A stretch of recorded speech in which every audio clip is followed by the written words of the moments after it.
This is Think Twice MTG. I'm Alan, and you're watching another MTGO video.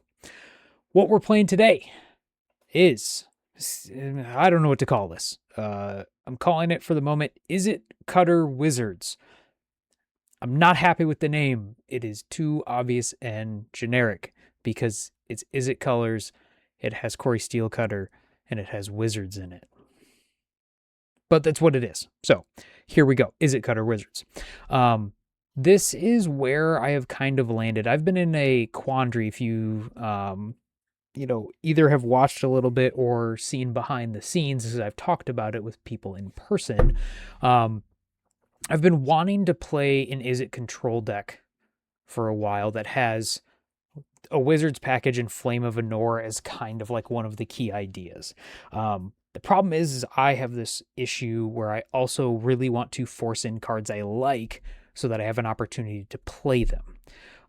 So I've also been trying to fit in a Wan Shi Tong, Librarian, and Field of Ruin package into that same deck. And while that can work, the problem that comes into is it struggles against certain threats because it just can't kill them very well. So if you're on a Galvanic Discharge Lightning Bolt removal suite, there are a lot of creatures you just can't kill. And to combine with that is Izzet doesn't have access to very good graveyard hate. You have to use the colorless artifact-based stuff, which is fine, but not fantastic. The other problem that Izzet has as a color combination is there is no way to gain life in it. And not that you have to have life gain, but it is certainly a way if you're playing a slower deck, a consideration of good ways to incidentally gain life through a card like Cling to Dust. That is card draw when you need it. It's graveyard hate that you can main deck, and it hates out Flage while also gaining back some life. So it's like life gain that does more than just life gain, which is the best kind of life gain. Is the life gain that does something else. Izzet doesn't have access to that. You have to really dig deep to find some playable cards that would fit in your Izzet deck. Okay. So actually, I'm going to put up this version of the deck because it's better. So where I ended up is what you're seeing in front of you now, which is not a control deck. It is, so where I ended up with the control deck is I felt like, okay, I have to play Unholy Heat. So to play Unholy Heat, I have to play Mishra's Bauble. To play Mishra's Bauble and Unholy Heat, I need more sorceries, or I need sorceries at all. So I was playing a deck that had 4 Bauble and 4 Preordain as the only of those 2 types. Well, also when you're playing a control deck, you don't really get creatures in your graveyard very quick, especially when most of your creatures are Wan Shi Tong and Snapcaster Mage. So your Unholy Heats weren't turned on very quickly. What that leads to is you have Unholy Heat, but it's not good when you need it to be good. So it just brought up a lot of problems. Long story short, I don't think Izzet control is a great setup to have. You can beat some stuff, other stuff you're just going to struggle to beat because of some deficiencies in your selection. So I then started to think like, okay, do I try to build Izzet control without a Wizards package? But that didn't feel great. Flame of Anor is a good card. It just has the downside of the fact that 1, it can't hit Planeswalkers, and 2, it deals 5 damage instead of 6. And there are some very key creatures out there you need to kill that have 6 toughness. The first 2 that come to mind are Flage and Quantum Riddler. So I was like, okay. The other thing I noticed is I didn't feel like Counterspell felt like a very good card. The deck that I have, if you look over on my deck list thing here, I have Grixis Flash, and I know I'm getting off topic here, but I get to run this channel where I get to yap, so if you want to skip ahead to the gameplay, skip ahead to the match 1 chapter down below. So I have this Grixis Flash deck that I'll play sometime here soon that does have Counterspell, and I'll talk about why I think it's okay there instead. But going back to this Wizards deck, so I was like, okay, we're speeding up. Tameo and Bauble is very good. So I was like, I like that. It allows me to play Unholy Heat. Tamiyo, Bauble, and Preordain is even better. Okay, I like that. So I started thinking, okay, what's good with those? Well, you need more wizards. And I feel like Snapcaster Mage is often pretty darn slow. I've always liked Thundertrap Trainer. I love otters. I like wizards. This is an otter wizard. It's very cool. I also like the fact that it replaces itself, turns on Flame of Venor. And so the thing I've never played before is Flare of Denial, Thundertrap Trainer. And when you have Flare of Denial, Thundertrap Trainer, and Tamiyo, all of a sudden a light bulb goes off in my head and says this works because these two cards replace themselves. So your Flare of Denial is no longer card disadvantage. Thundertrap Trainer literally puts a card into your hand. Tamiyo creates a clue token that you can then sacrifice to, put a card into your hand. So you've reduced the cost of a Flare of Denial being you have to sacrifice one of your creatures. So I'm like, okay, there's some interaction there. Well, if I'm already playing Preordain and Mishra's Bauble and a bunch of these cheaper cards, Corey Steelcutter becomes very good. And Corey Steelcutter is now a way to win fast. And so ideas start tumbling out of my head and I start putting together something and I come up with Boomerang Basics. Boomerang Basics plus Thundertrap Trainer is really cool, especially when you also combine that with Corey Steelcutter. You have a Thundertrap Trainer in play. For a turn, you place Corey Steelcutter. Okay, there's your first spell. You Boomerang Basics your own Thundertrap Trainer back to your hand. You draw a card with the Boomerang Basics. You create your Monk token with the Corey Steelcutter, attach it to it, and then you can replay the Thundertrap Trainer to dig 4 cards deeper. So Boomerang Basics becomes like 1 mana, you draw multiple cards, create a creature, you start doing a lot of extra things, and it helps solve one of the problems that Izzet has of where your red removal sometimes can't kill the stuff you need it to remove. I'm thinking things like Psychic Frog and stuff like that.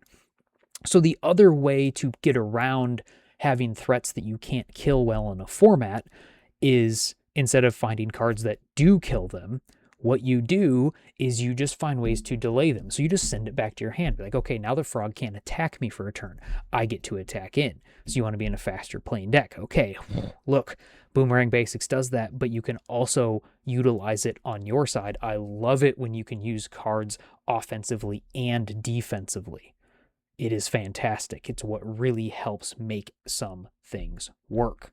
And so then, you start filling out the deck. I'm like, okay, I've got some Flare Denials. Well, what's another wizard that is actually kind of aggressive, but gives you kind of a cool angle? This little guy, Vivi from Final Fantasy. Okay, one of my favorite characters from my favorite Final Fantasy game. Never hurts, right? So Vivi is a 0/3 wizard. Very important. Whenever you cast a non-creature spell, he gets a +1/+1 counter, pings your opponent for a damage. Then on your turns and once per turn, you can spend 0 mana to add X mana in combination of red or blue equal to his power. So you can start doing things like play a Mishra's Bauble, get a counter on Vivi, deal a damage. Boomerang Basics your Mishra's Bauble, get a counter, deal a damage, draw a card, replay the Mishra's Bauble. That's now your 3rd spell that Vivi has seen that turn. Now he adds 3 mana. Yeah, guess what you can play for 3 mana? Flame of Venor. You're drawing 2 more cards, and all of a sudden you start doing some nutso stuff. This one is not like a combo build with Vivi. It's just kind of using his inherent built-in synergy. But you then create a really big creature that has to be answered, that is putting a fast clock and allows you to keep on playing spells. So lots of really interesting, cool stuff that kind of just synergizes and works well. The sideboard is pretty simple. 3 Consign, 1 Spell Pierce, 2 Disputes, and the 4th Flare. So extra counter spells, you can flavor to taste how you want. Some Graveyard Hate, Soul Guide Lantern, once again, not the best. It's there. I've been really liking this package of 1 Meltdown, 1 Fire Magic, and 2 Brotherhood's End. Essentially, the reason why I like this is Brotherhood's End acts as a Fire Magic and a Meltdown. And so by playing 2 Brotherhood's End, it's like you have 3 Fire Magic and 3 Meltdown in your deck in only 4 slots. So it's like you're filling 6 slots of your sideboard with only 4 cards. So it's essentially, the way I look at it is, this is making my sideboard bigger and allowing me to have some other spaces for this card 2 Obsidian Charma, you're kind of not great into the big mana Tron and Eldrazi decks. Charma really helps with that. Also, Charma, you can return to your hand with Boomerang Basics, draw a card, replay said Charma, blow up 2 lands. Didn't even think of the possibility until I was playing a practice match and did it. Really cool. So I think there's a lot of cool synergy going on in this deck. I've played some practice matches with it and it feels pretty good in terms of just like kind of the way things are flowing. But who knows? Might be hot garbage. I am remembering now that there is one change I wanted to make to this. I don't feel the need for all 4 steam vents in this deck, and having another basic does make me feel good. What you're seeing here is, I think I mentioned this in my last video as well. On my MTGO, I keep the base of the decks that I will play in matching of the versions of cards I have in paper. So that's why I went to this one. And then I make a copy of it when I rent the cards because you get different versions. So I wanted to make sure I do that change. But so this is the list. I'm going to see what it does when I run it through a league.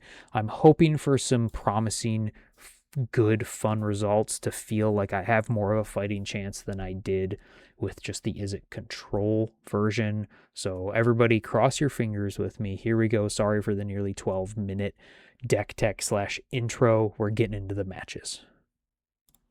Here we are in match 1. We get to be on the play.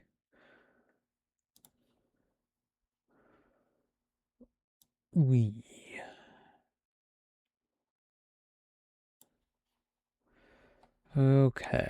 The bolt, a basics, a flare doesn't do as much good. A VV, like this isn't a fantastic hand, but it's a good enough hand that I think I just keep. Kind of a dog to combo here, or that apparently. That's going to be one. This is going to be one type of matchup that is rough, I think, in some ways, but that's kind of what's the case with like any Izzet deck. So I think I am just going to surveil here and not kill the Ragavan this turn.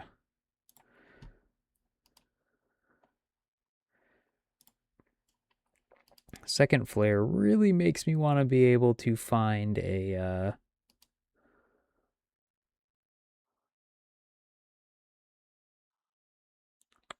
something good, like a Thundertrap Trainer or a Tamiyo. Unfortunately, if they have Scion here, I don't really have a way to get through it very well, but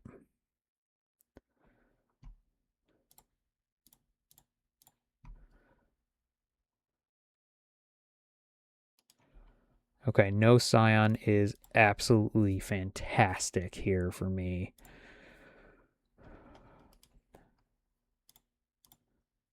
Say no to another land. We will say yes to Tamiyo, I think. I don't really want to play Vivi until I have something to do with it. Like, could just use it as a lightning rod, but with no other follow-ups, I'm happy to play the Tamiyo here instead. Might just eat a lightning bolt or other removal spell, but that happens. Bowmaster, huh? Bowmaster, I think, is fine. Interesting. Leyline with Bowmaster. Not what I'm used to seeing. Leyline deck with Bowmaster. So there's no point in doing anything here.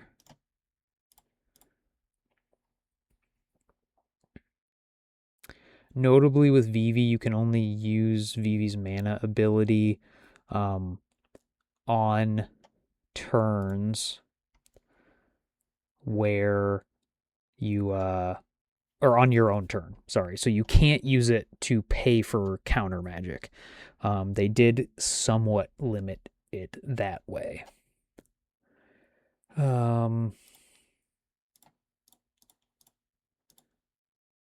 can play Vivi. I can't really play around a Bolt.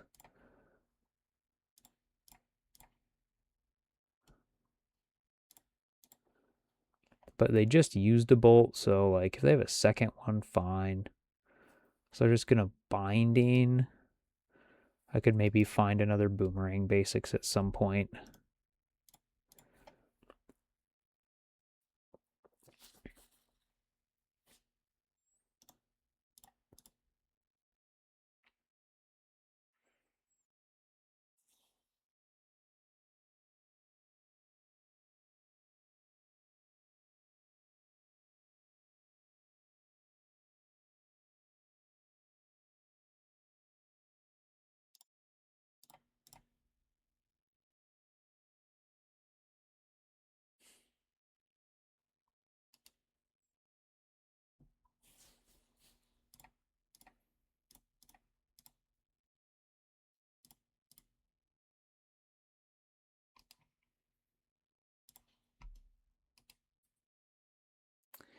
Not looking super great here.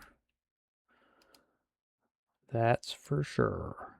Does this thing make... Oh, sorry, this one. Non-land permanent you control are all colors. Okay. Wonder why they made it non-land permanents are all colors.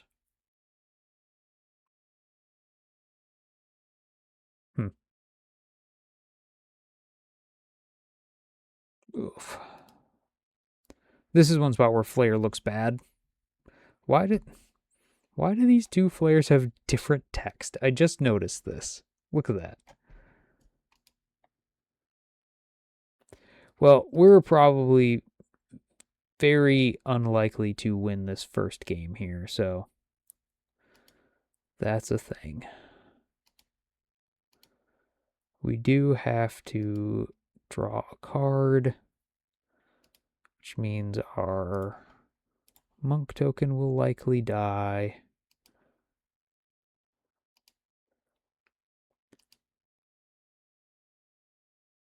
All right, that's enough. That's enough. Okay.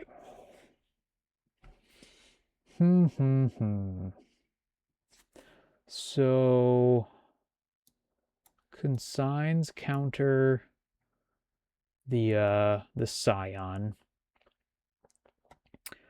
Charmaws destroy their lands. Flares counter everything. They're probably going to bring in some disputes of their own. They run mostly creatures generally, so I think this is out. I don't think Fire Magic is good. I don't think we care about Brotherhood's End, although we did see Bowmaster, which is a little bit better. We don't need this stuff. They often do run Flage.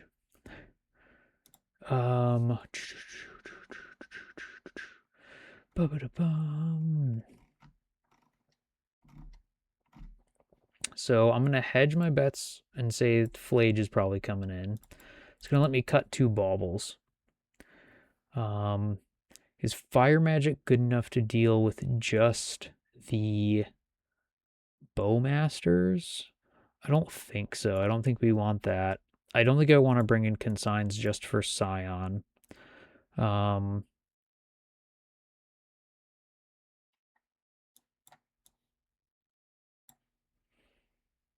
Charmaws are fine, but not really great, because if they have the Leyline, they just, all of their lands produce everything, so it doesn't matter which one they have. This just cuts down on the number.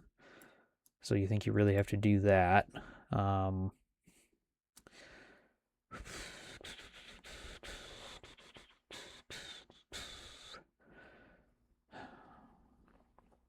either tempted to go up on Flares or just cut a bunch of them. And I'm not sure what the right answer is. What cards are not good here? I could cut like 1 cutter and a couple of preordains, or maybe like 2 cutters Maybe 1 cutter, 2 preordains, and bring in these. I'm not 100% sure about the flare, but being on the play, it feels okay.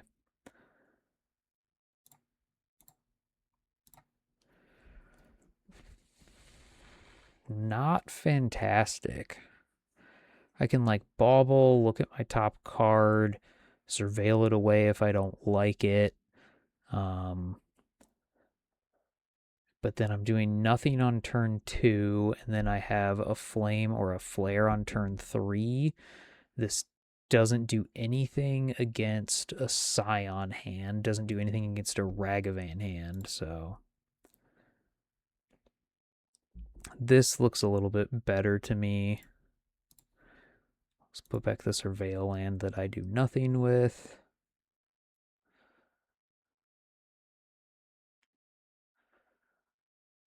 Opponent also mulligans. There's their ley line. I'm just going to go. Do I just bounce the ley line? I can go Tamiyo turn 1 and then see what they do, and I can bounce the ley line after that.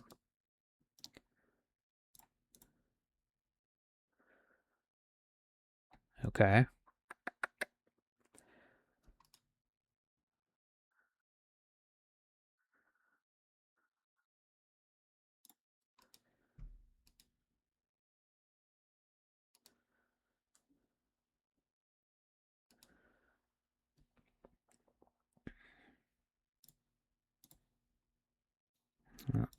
Let's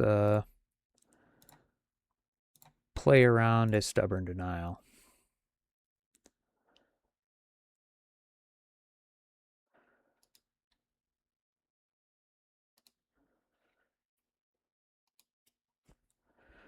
That's nice because now they have to spend 4 mana for the ley line, so Scion is not nearly as scary now.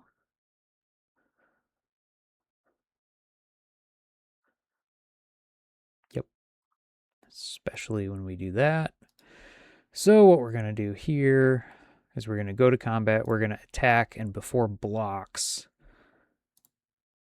we're going to draw 2 cards and destroy an artifact.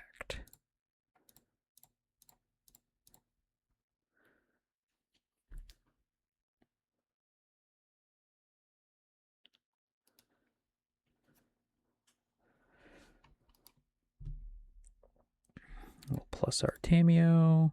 We have nothing else to do. All right, Flame of Nor was a absolutely fantastic draw.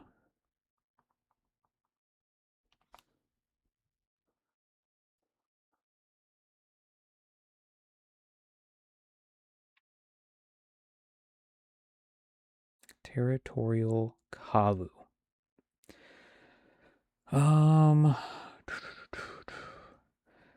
Let's see. 1, 2, 3, 4. So I could pick up the flame and use the flame against the Kavu if my opponent has a Stubborn Denial. That plan falls flat. If my opponent, I guess if they have a Stubborn Denial, this turn is all kind of kaput. But I could go Vivi into Preordain.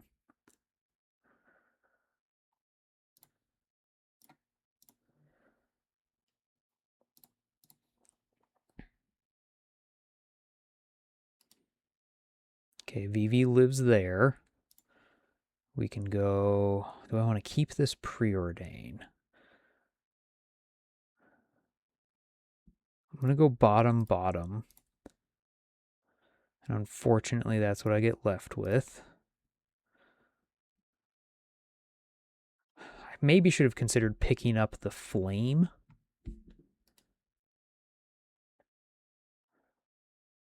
So I should have kept the Preordain, because then Vivi would be a 5 toughness creature. Tamiyo's plus would make the Kavu a 4, and they would have to have a spell in order to, like, be able to attack through the Vivi.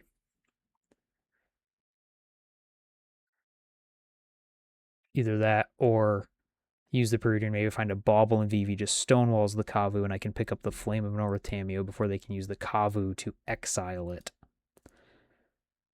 But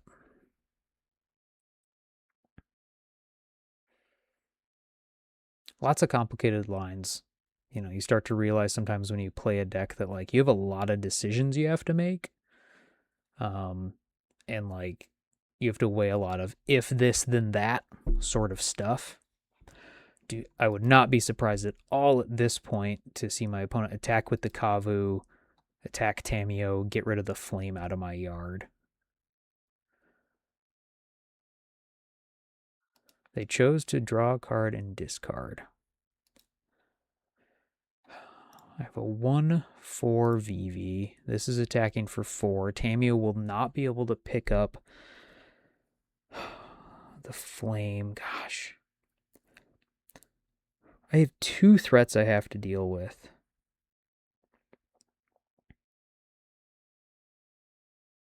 If I block this as a chump block, and I don't want to chump block, I'm sorry. I could have had a Vivi that could have blocked this, and I would have been better off if I just kept the Preordain. Lesson to self that, you know, the odds of...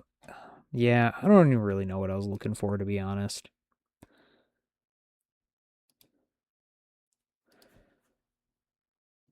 It's alright, because this Thunder Trap trainer is going to do a lot of heavy lifting.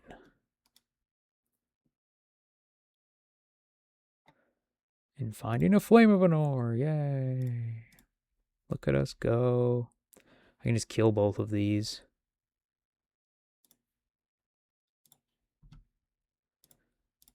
So artifact 5 damage. We'll go artifact 5 damage. Once again, we still get blown out by a... Oh, never mind. They can't cast a... What's it called? Let's go a blue and a red. We'll cast this thing. Could have drawn a card. I don't think that... I mean, I haven't seen Flage yet. So I think I'm going to use this mana to draw a card. Plus here. Attack with Vivi. So this is the thing I've really liked about Vivi so far. Is it really puts a clock on.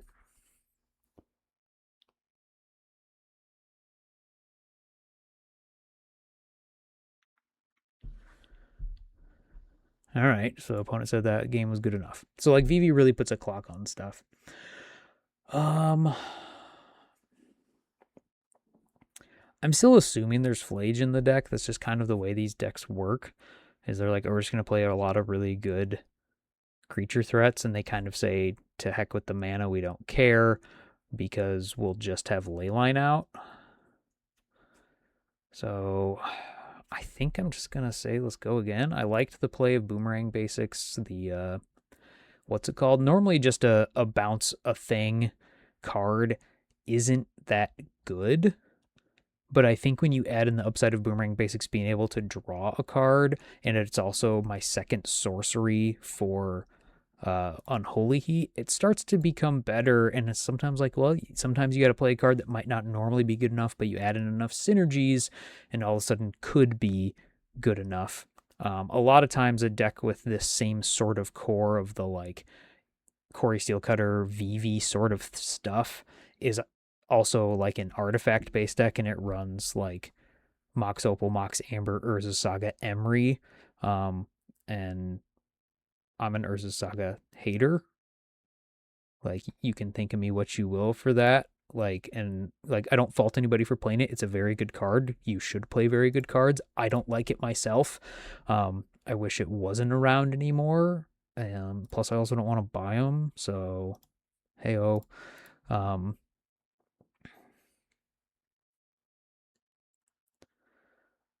Okay, no Leyline this time. So very likely for our opponent, this turn is fetch a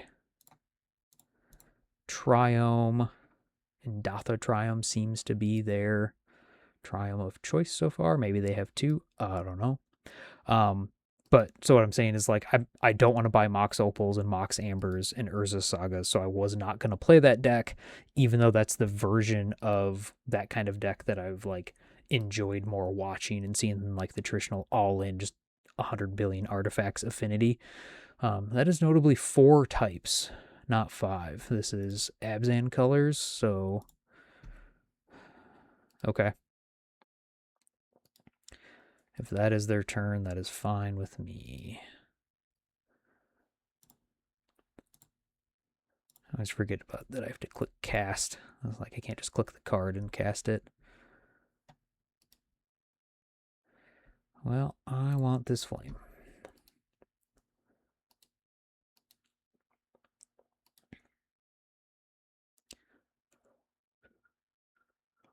Basic planes. Flage, we just have to let happen. They're going to kill my Thundertrap trainer. But we get to eat it with a Soul Guide Lantern. I'm tempted to play Vivi,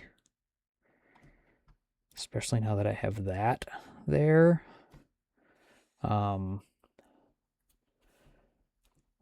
Yeah, I think I'm going to have to take the high-end play of play Vivi and hope it lives for a turn. Or if something really bad happens, I can play Flare. It's a 4-mana play. I can do this because they're a few cards away. Well, yeah, Leyline.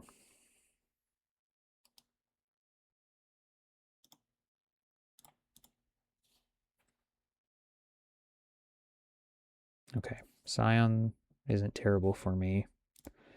I can take a Scion of Draco hit.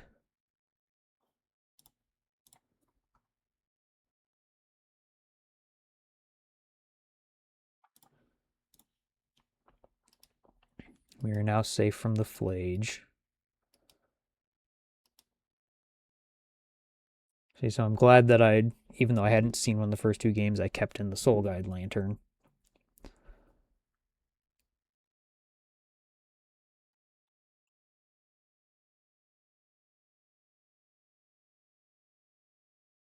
But let's see, our opponent now has a 5th land. Only 2 cards in hand, though. I always have in my back pocket the Flare of Denial with the Tamiyo.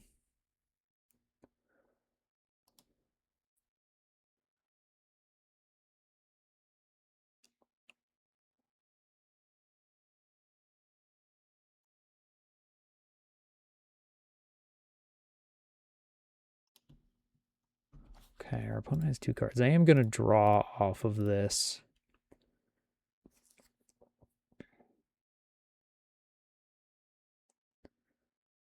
Bowmaster. Bowmaster, Bowmaster, Bowmaster. Gosh. Do I do this and then I've got 1 flame to kill the Scion, another flame to draw 2 cards? Gosh, unfortunately, I think I do need to do this because my flames now are no longer very good. I guess I could have kept... Oh, that becomes interesting. If I draw something that lets me start my mana going... Huh.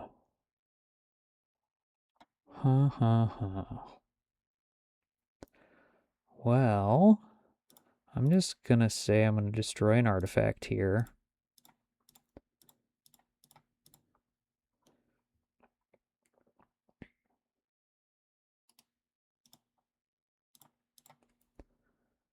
Finding 1 more land could really be something.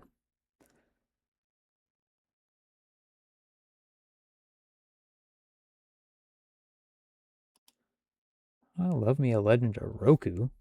Card's great. So they hit Bowmaster, Stub, Strand.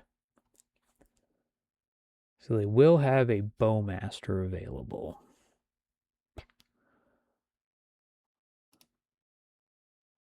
Oh, get a surveil land. Please, please, opponent. Please, please, please, opponent, get a surveil land. Or like if I just draw a removal spell or something.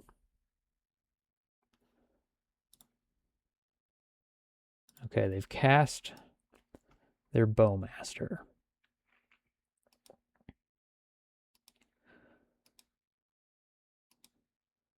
So this could be a big draw step for me here. There it is. That is what we need.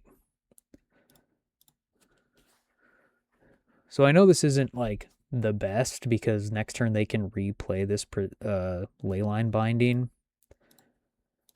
But it is what it is.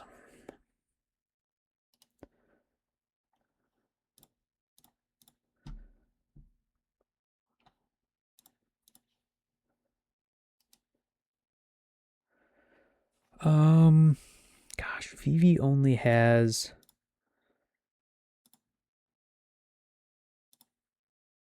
2 mana. Oh, here we go.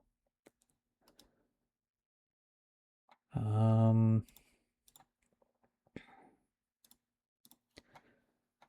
mana, blue, blue, red.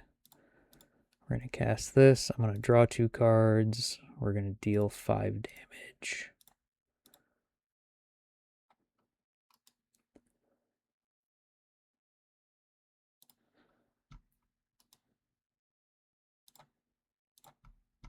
I am going to draw a card now. I see Ragavan. Boo, Ragavan, boo. Okay. Second Vivi.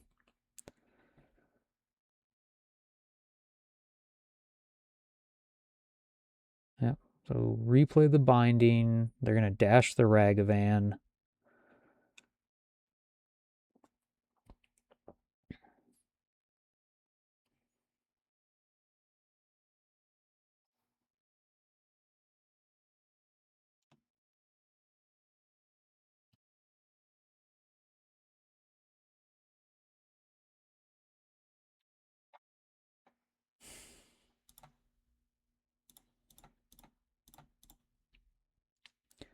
New VV. So we know their hand is Ragavan and one other something.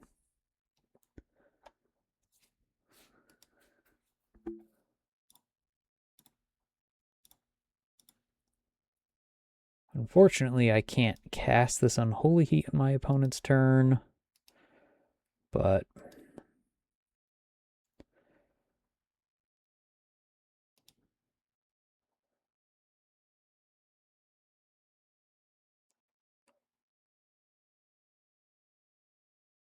land, Ragavan, something.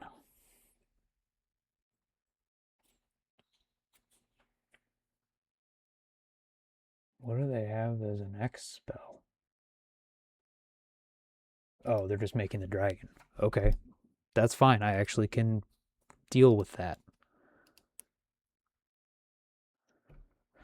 So right now I have 5 mana. If I go Steel Cutter, I have access to 6 total mana this turn, which allows me to go 1, 2, 3, 4, 5, 6. So here we go. Steel Cutter. Then we go Unholy Heat.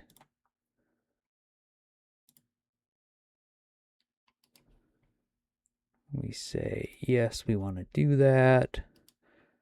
I think we also are going to win the game this turn. We're going to go, I draw 2, 5 damage.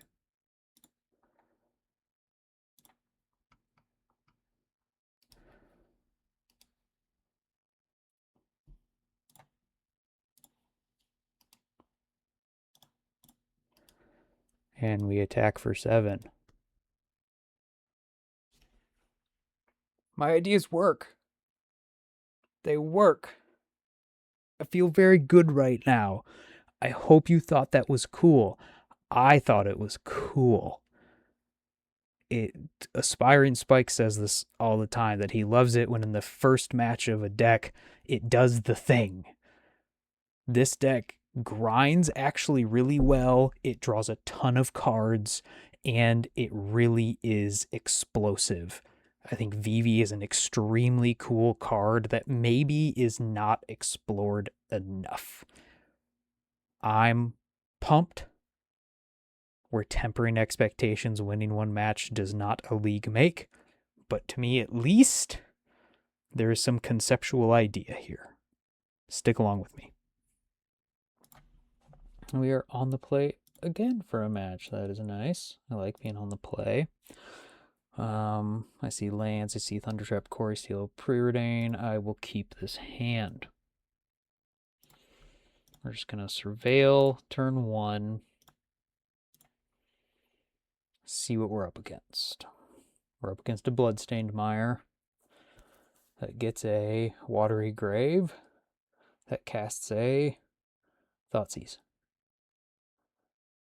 Okay. Takes my Quarry Steel Cutter. Touche, opponent. Touche. We might live the dream.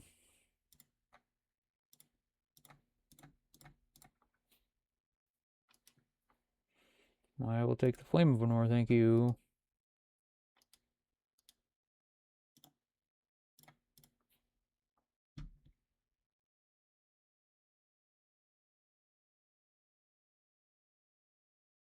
Okay, second Watery Grave.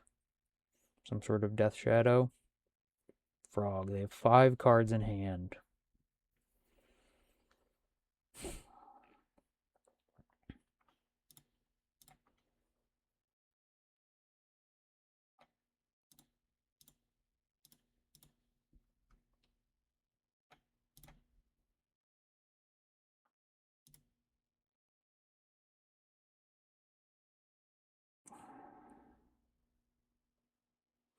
Thoughtseize, Watergrave, is Frog.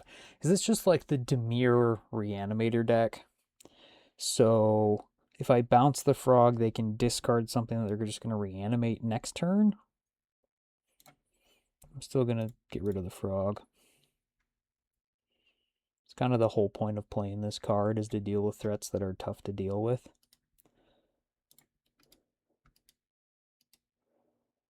Now it kind of makes them have to recommit their mana next turn if they want the Frog out, so it's less likely that they have... Okay, so it's like definitely a shadow deck. Hello, friend. Oh, they're Abigailing it? Well, we got to find another one of those bounce cards real fast. All right.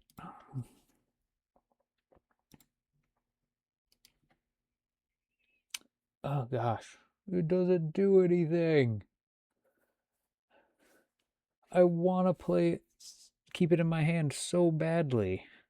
It does actually let us dig quite far. So we'll go play a land, get a basic, cast this, draw 2, deal 5. I draw 2, deal 5 there. We did not find a thing.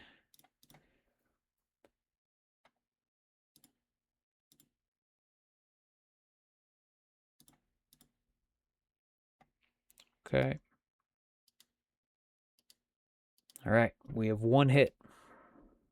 Nice thing is if we do find a Boomerang Basics, or 1 turn, if we find a Boomerang Basics here, they can't even replay their own Death Shadow. We will also, however, be at 4. All right. Opponent, time to commit all of your mana once again. Okay, they might be able to replay their shadow a little bit sooner than we thought.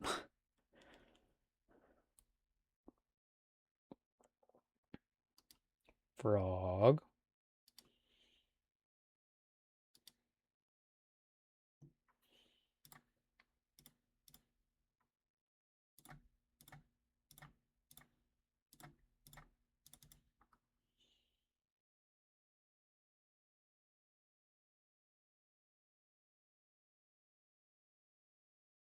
Flare does make sure that our flame goes off. Flow state. Psychic Frog. Does also make our opponent like discard their whole hand to this frog.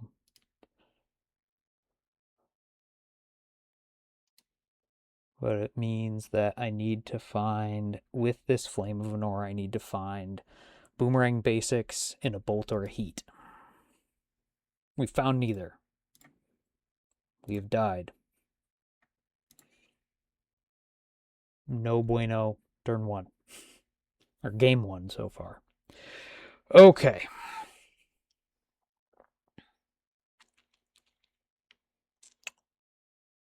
Mystical Disputes.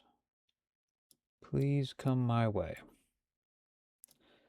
I kind of want the other flare. My normal idea is you cut flares, at least in some number, in the fair matchups, and you add flares in the unfair matchups.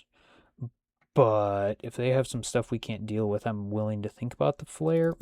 Maybe the third flare is overboard. Bolts don't do a ton against this stuff.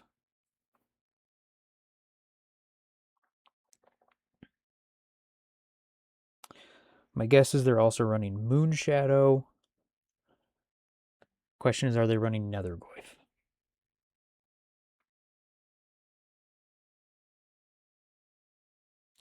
This is where I run into a lot of questions so far with this deck, because I don't know what to take in and put out and all this sort of stuff.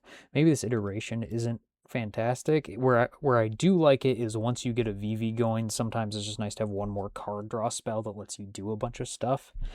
But do I cut a bolt because bolts just aren't very good and I'm gonna have to rely on the basic Boomerang basics and the disputes to handle stuff? Maybe that's what I do. This has been Izzet's big problem, is dealing with these black creatures because they're all cheap and massive. Death Shadow, Nethergoyf, Moon Shadow. Double VV isn't great here, but I can flip Tamiyo turn 2.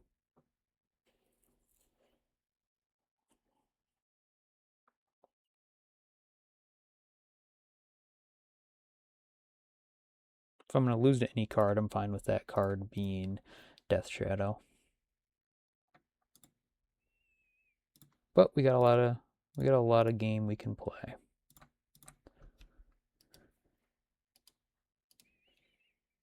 No, okay, this is right. Ooh. I thought for a second that I had messed up with the bauble, but no, you need to crack the bauble on your opponent's turn, so you draw the card on your turn, so you flip your Tamiyo. Not a fatal push. It means our opponent only had that one land, maybe? Or something?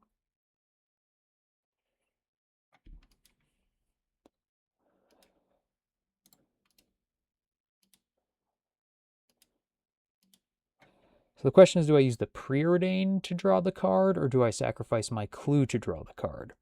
The upside of the Preordain is I get to play the Tarn and get a Surveil land. The upside of the clue is I still have the card left.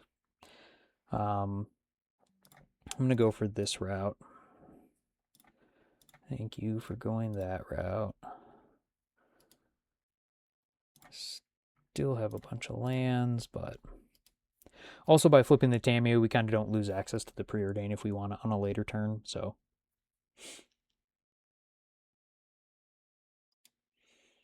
One Froggy boy.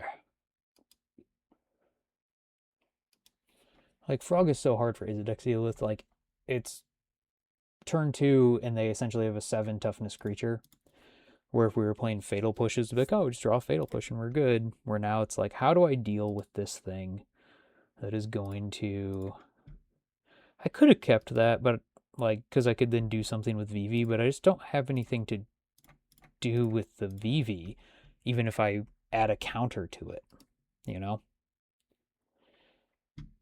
I will take the Boomerang basics. I will fetch for an island. Do I want to let them kill my Tameo?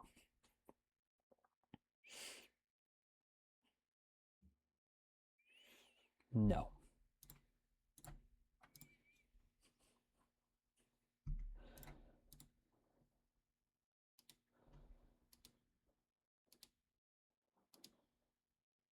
I do have to remember the idea of, like, while the cool plays Boomerang Basics your own thing, you don't do that. Like, the other half of the reason to play Boomerang Basics is to deal with these threats and permanents that you can't normally deal with. So we do this.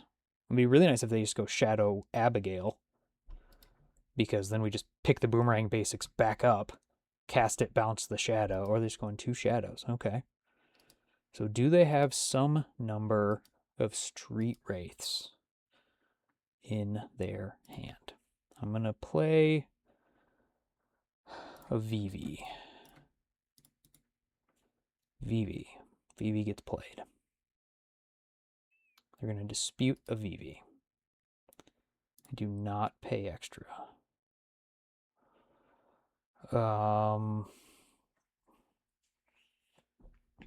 Okay. Presumably, they're going to do something with these shadows. They're either going to raise their power with like another fetch or like a Street Wraith, and then they can attack, and I have to lose a bunch of creatures. I could grab the Preordain, I could grab the Boomerang Basics. Next turn, I can Vivi and a Thundertrap Trainer if I need to. If I plus Tameo, they're kind of forced into attacking, and they have to have stuff to do with it. They have 3 cards in hand. One of them we know is a frog. Otherwise, Tameo's going to ult. And then Vivi could just kind of go off.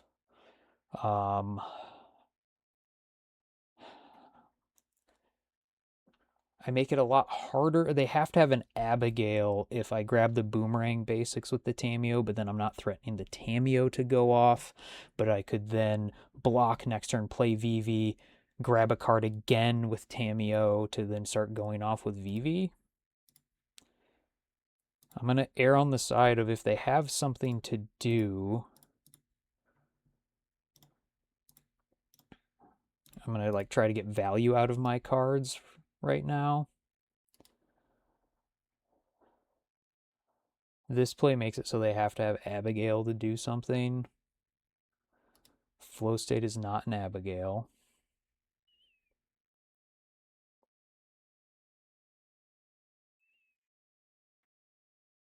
They do have an instant and a sorcery, so they get to draw 2.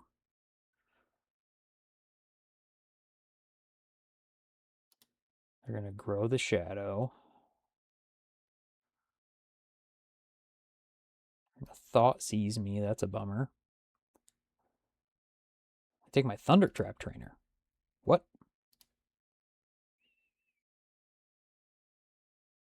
Does that mean they have another mystical dispute?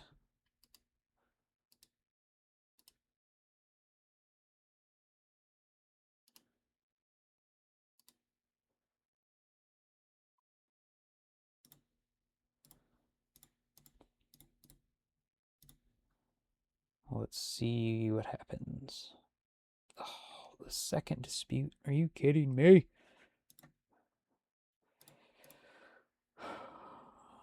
Play my bauble. Do I just bounce the shadow? Cash in the Tameo, bounce the shadow. I get to draw. I'll have 3 new cards by my next turn. I think so. Or 2 new cards or whatever. I have to spend a mana to bounce this thing, but or do I just take the hit? Draw a bunch of cards. Let's see what they're drawing. They're drawing a Spell Snare. Okay. Spell Snare doesn't help them here. They still have a frog in hand.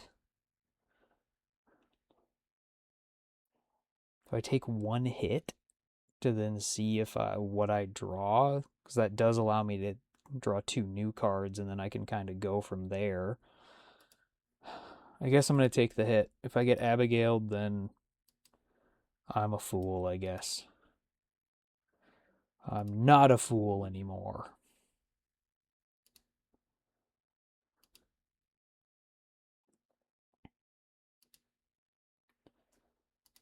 I can take a hit for 4 just fine. Frog.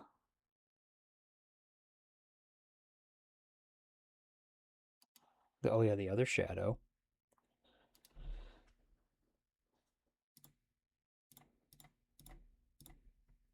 Okay. Okay. Quarry Steelcutter Tammy. I have 1, 2, 3, 4, 5 mana. If I go Quarry Steelcutter, Tameo, Unholy Heat, I can use the Cutter token to block 1 shadow. I can heat one of these creatures so it dies. Oh no, I know they have a spell snare, so I don't want to cast the Cutter.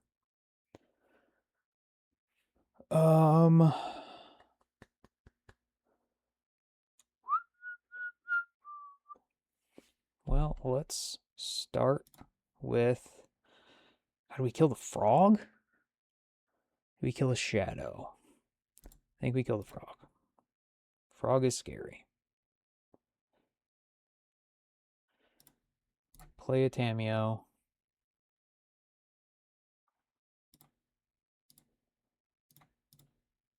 Bounce of this thing.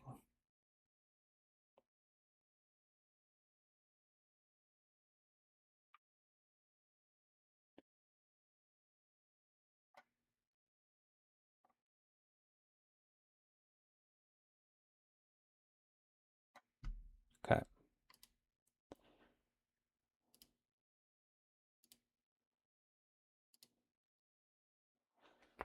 So we know their hand. No, we don't know their hand. There's one unknown card. 2 unknown cards now. They have a shadow and a spell snare. Oof. Okay. Down to 4.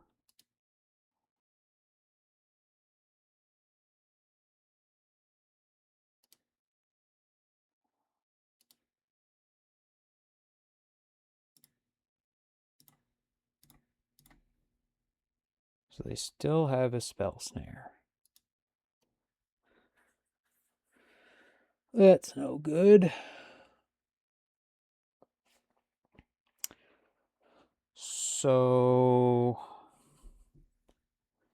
like, if I cast the Quarry Steelcutter, they're gonna spell snare. Then if I cast Dispute in response,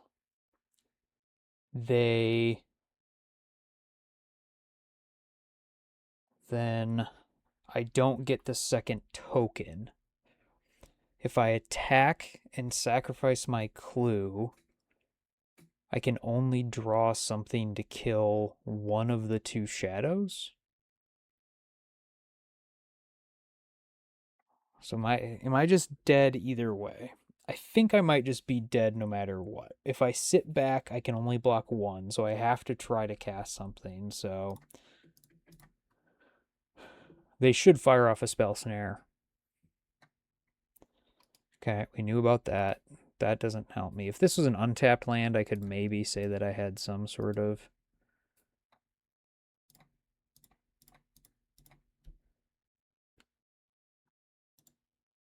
All right. You know what? Like I said, if I'm going to lose to something, losing to Death Shadow doesn't feel terrible because I love me some Death Shadow. So, 1-on-1. Here we go. Well, 3 for 3 on the play. See if we can convert this one into a win. I'll keep this. At a Quarry Steelcutter doing its thing. With the Quarry Steelcutter, I'm just going to hold on to the Preordain and all this other stuff. It means that we're much more likely on turn 3 to be able to create a second token and go.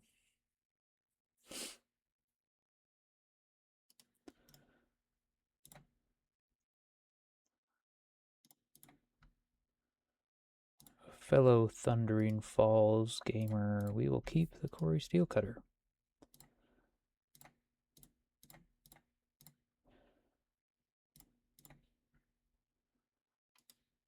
I'll say yes.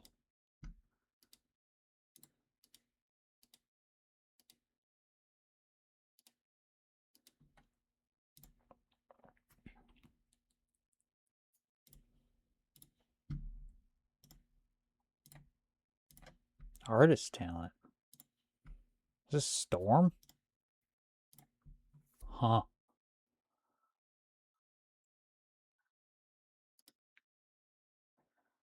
Okay, Electron the land. Because I can undo their turn this way. So we're going to go Steel Cutter. No response. Boomerang basics that. Yes. Yes. I can always yield to this.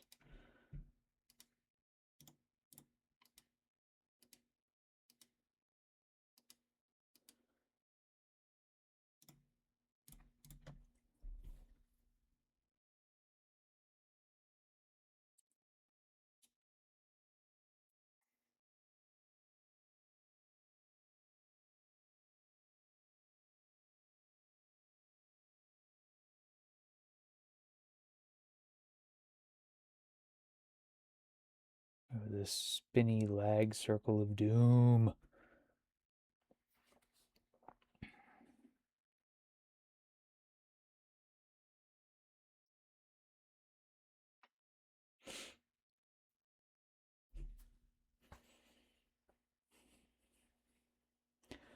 Otherworldly gaze. Oh. Are they the, like, Phoenix Dredge deck? Burning Inquiry. What in the world are we playing against?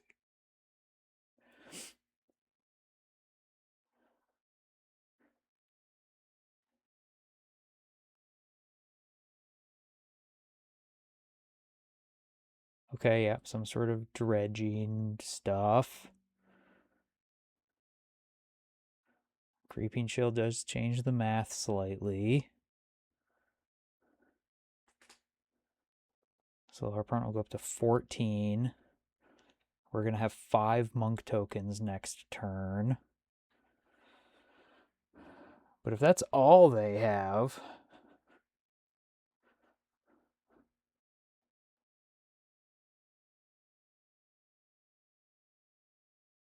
Okay. Not as many monk tokens. Alright, we're going to start here. Preordain. Bottom, top, preordain.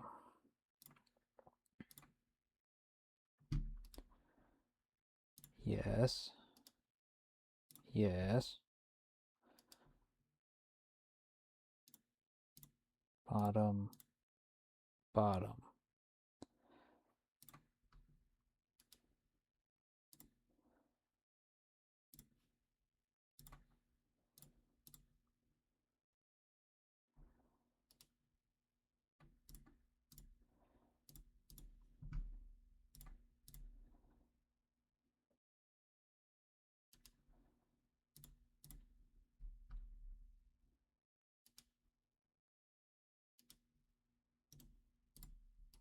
For 5 or plus more power attackers, we're good.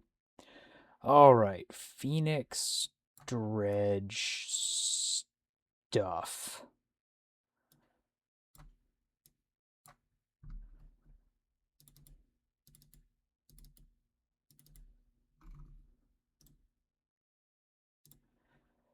Okay.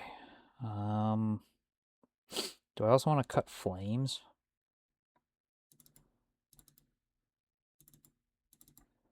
I can see those.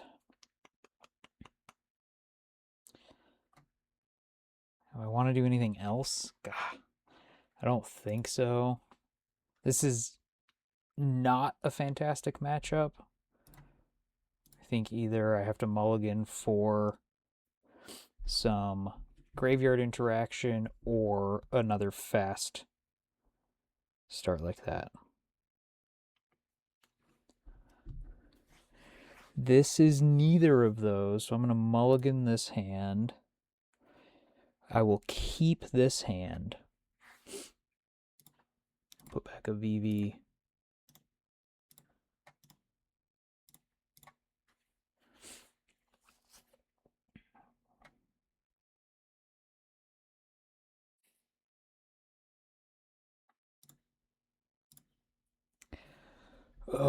I think even though there's nothing in the yard yet, I have to do this just so it's in play.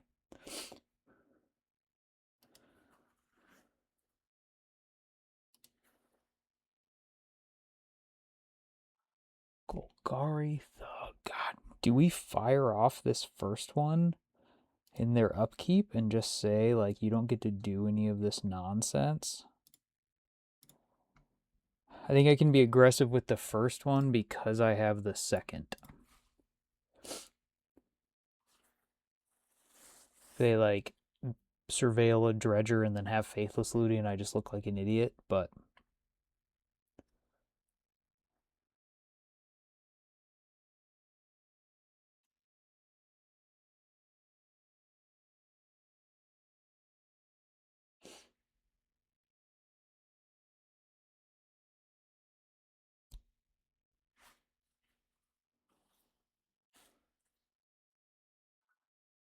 well,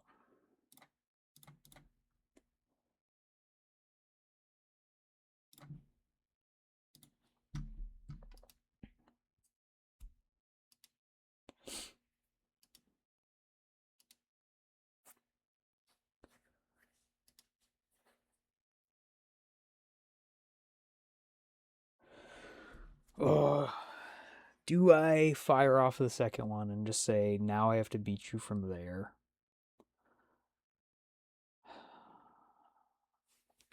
I think I will let them decide if in their upkeep if they would like to use one of these gazes. They just draw a card. It's fine.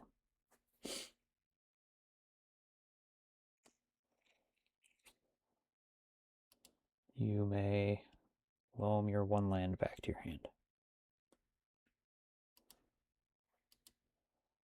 I will draw a relevant spell or card. Huh. So I have the option of basics, back the Soul Guide Lantern, replay the Soul Guide Lantern, play Life from the Loam, and then do this sort of thing, but I think I don't need to do that because I can just hardcast a Flare.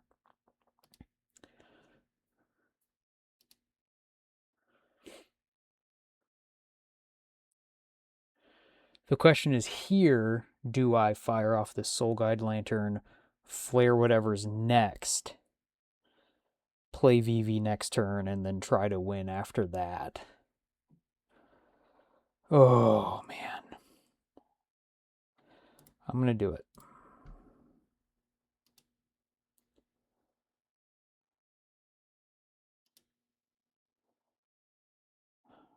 So that is all my graveyard hate for this game.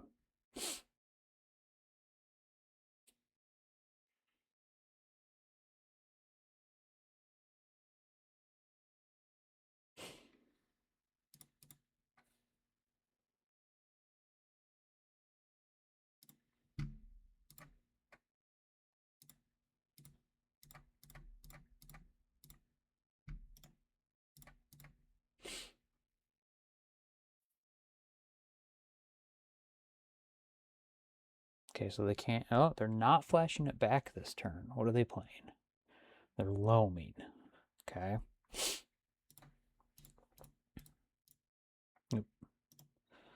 Undo. Play VV. Cast Bauble. Always yield to this trigger. Add a blue mana. Boomerang Basics, the Bauble back to hand. Draw 2 cards, cast a Bauble.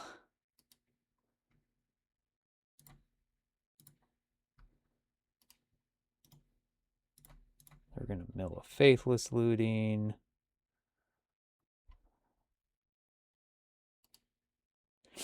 As much as I don't want to, I do need to hold up and think about the flare here. But I think I'm at this point where I'm trying to win this game with VV. So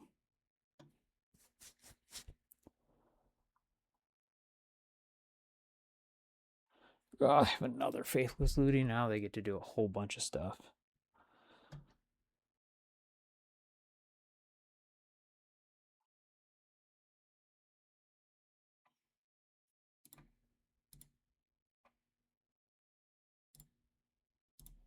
My opponent said this makes a lot more sense now. I think they said it after I played the VV.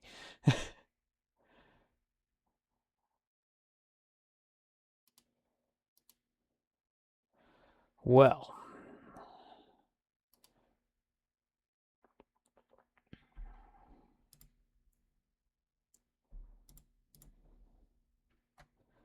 I'm going to draw off the Fiery Islet, I think. Gosh, do I? Don't I? They're now to this point where they're just dredging.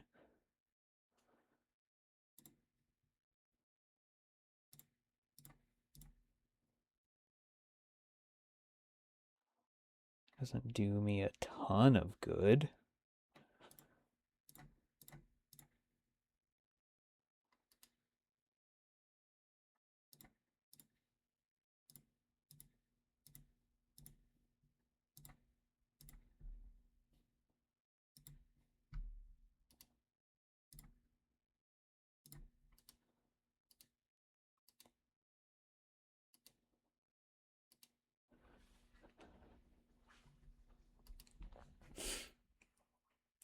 I don't feel fantastic about this one.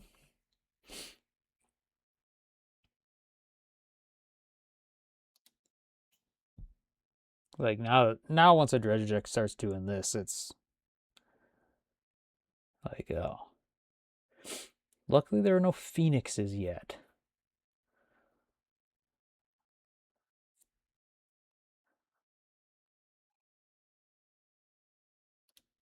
So that's one instant or sorcery. There's some phoenixes. There's a conflagrate that can deal me 4. I'll be at 8 after this.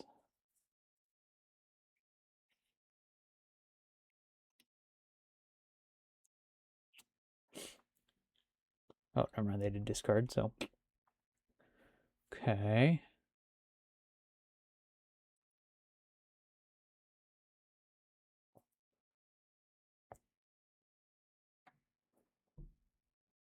I see 1 lava dart, 2 lava darts. So they can get the 1 phoenix back, which would put me to 6. They could attack with phoenix, put me to 3.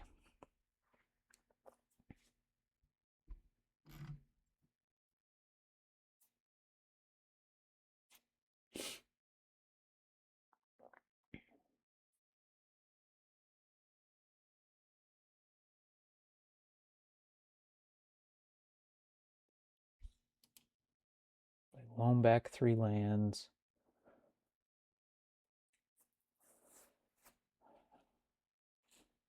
Dart the first. Get back the phoenix. They hold it up to block.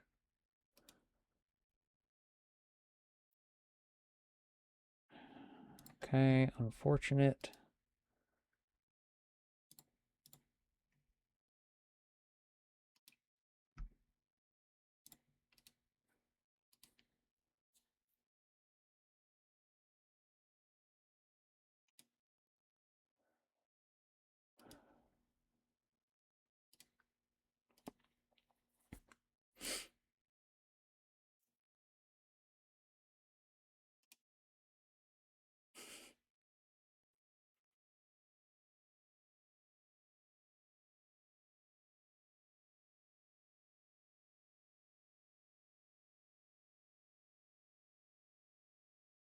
They still have 2 darts. So if they just go for a spell and then a dart and then a dart, I'm dead.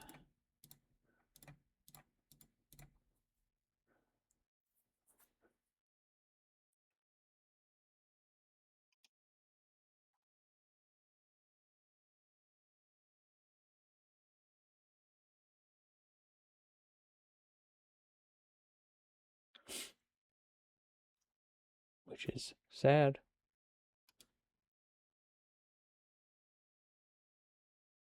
Because we're like kind of close here. Oh.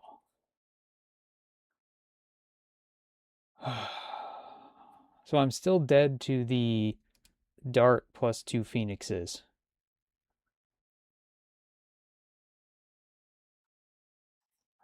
Now I'm really dead.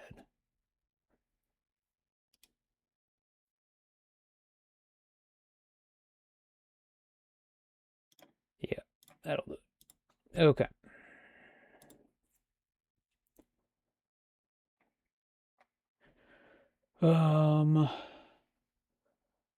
Goodness gracious. Is there anything different I want to do? I mean, not drawing Tamios or Thunder Traps is kind of like a bummer. I don't think so.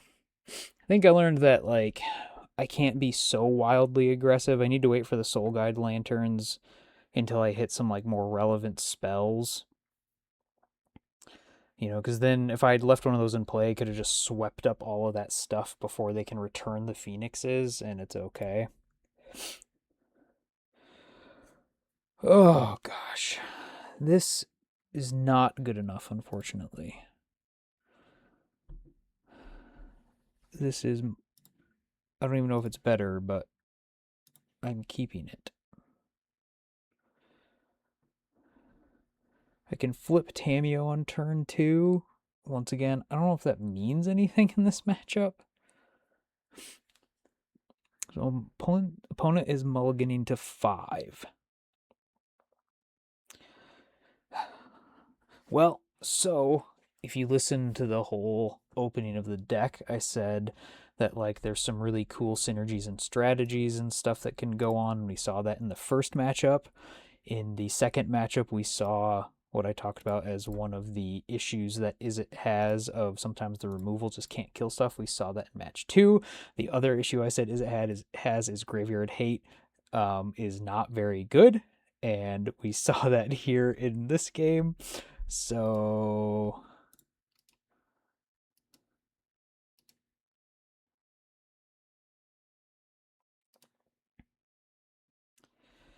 we're going to start with a good old Preordain.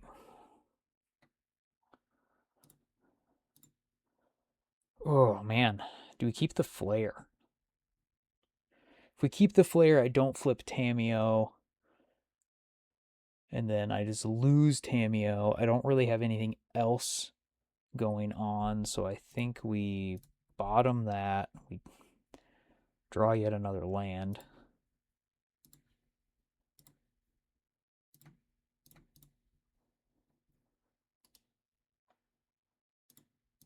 And another Tamio. Okay. Well, we're not hitting the good side of some of our variants here. 5 lands to 4 non-lands. One of them happens to be a second copy of Tamio. So this is our opponent is going to mill themselves whenever they cast an instant or sorcery. They've had unlimited Faithless Lootings. They hit 2 Phoenixes. So if they have a Lava Dart, we just die. They can go Dart Dart.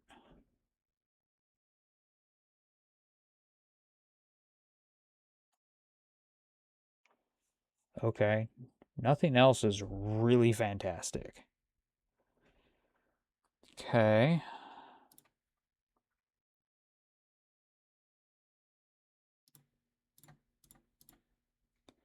I think I want the Preordain.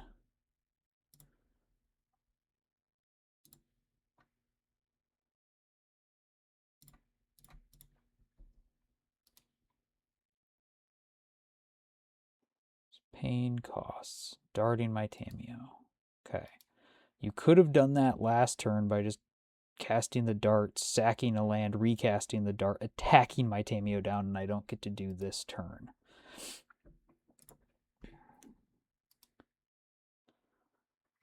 Oh, my lands.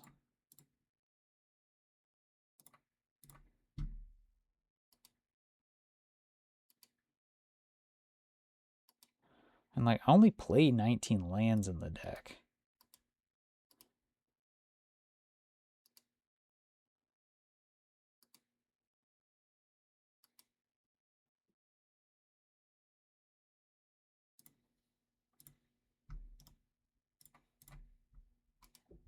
Doesn't matter, they're gonna dredge it.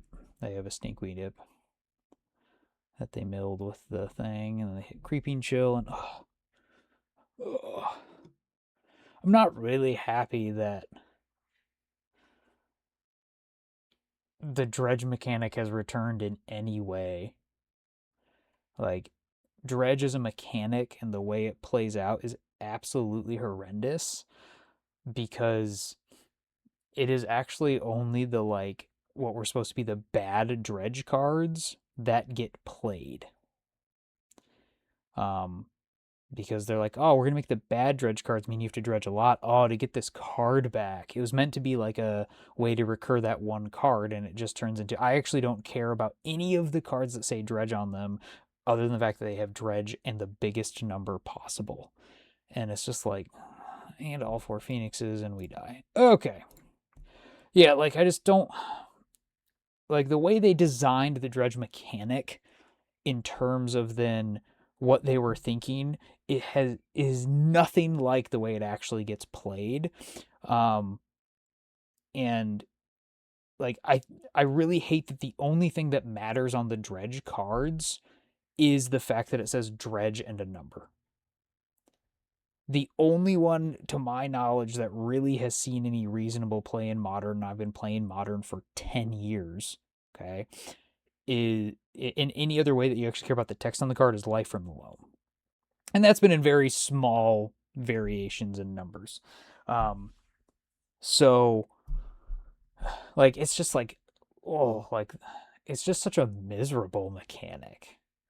And yeah, I'm saying it as soon as I lose to it, but I've always felt like it's a miserable mechanic. I guess I don't really like one of the trends of things I like or dislike in Magic is things that are just like all in. I only care about this one thing, and basically Magic that gets played as if you don't have an opponent across from you is Magic I don't like.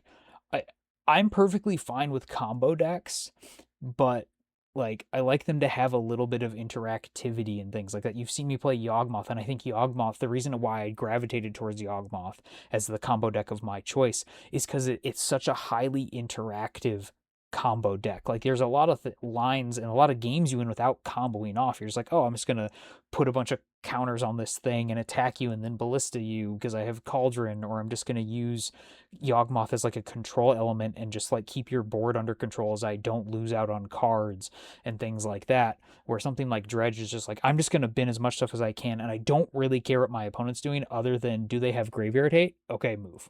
So, like, I guess that's really kind of the capture of why I dislike Dredge as a mechanic. All right, we are on the draw now. Maybe it means we'll win. I don't know, we won our first match on the play. All 4 Boomerang basics.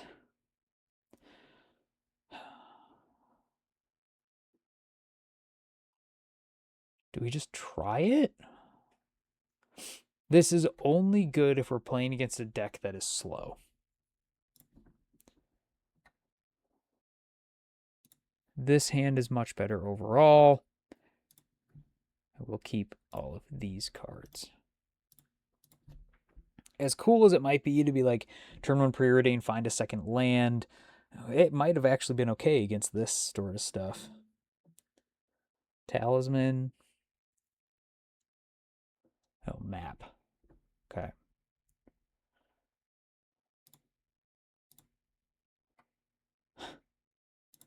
Do I bounce the map? No, I'm just going to play the Tameo.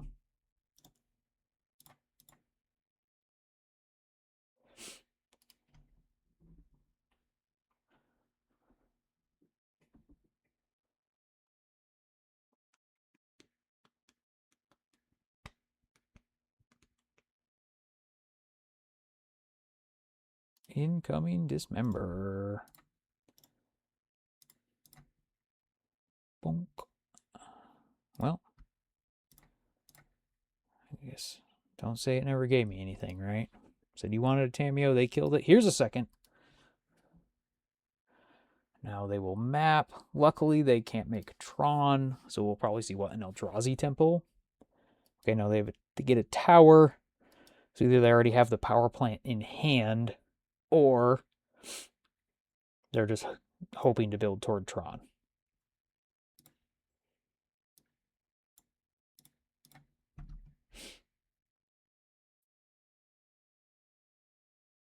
So I will flare a Karn, or do you let Karn resolve? Oh, if he downticks to 3? You can downtick twice and he still lives. Draws. Well, if I'm going to lose it anyway, I'm just going to not let you draw.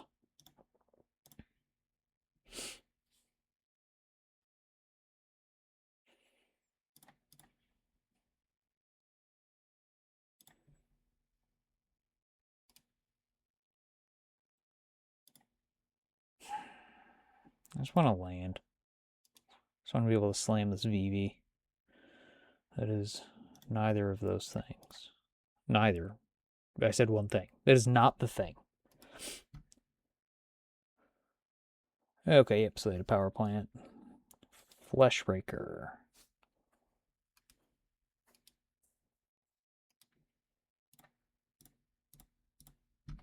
Pow.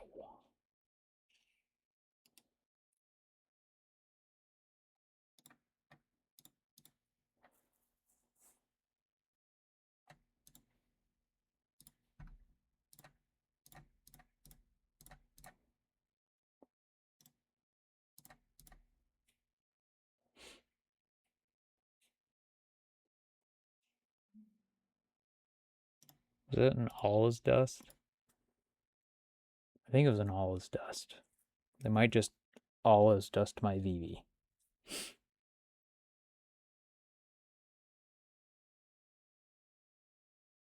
Oh.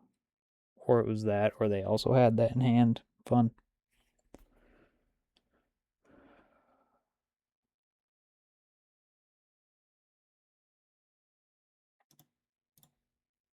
I don't need to keep playing this game.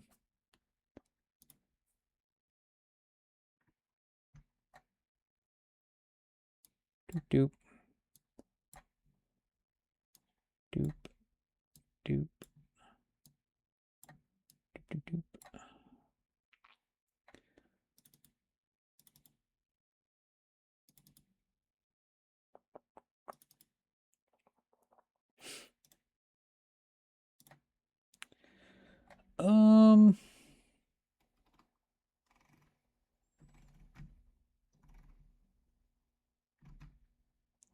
Gosh, what else do I get rid of? I can get rid of something. I have to cut 3 cards? Gosh.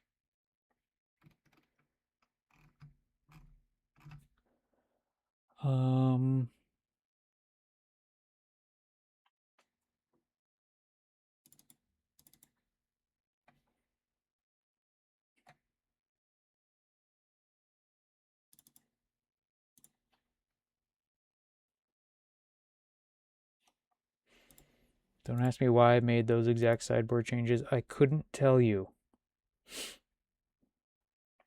This is keeping a hand solely on the power of Spell Pierce. I would rather have this hand with any land. Any freaking land would have been great. Okay. This one can be kept.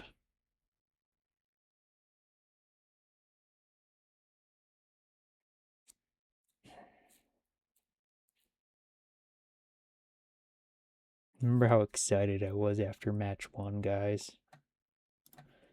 Do you remember how excited I was? Actually, no, not what I meant to do. I'm going to put back both cutters because I don't really have anything to do with them.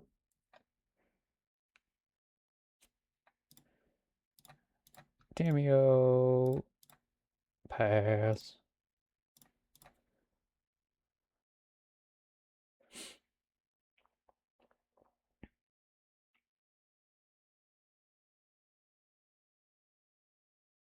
Okay, they've shut off my flares.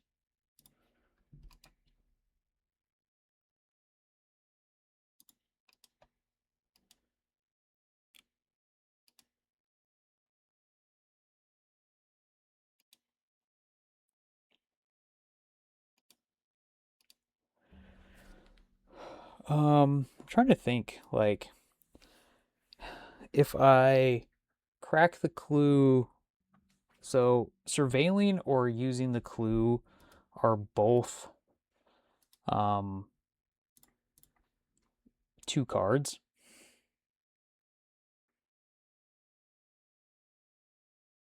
So I'm not sure what to do.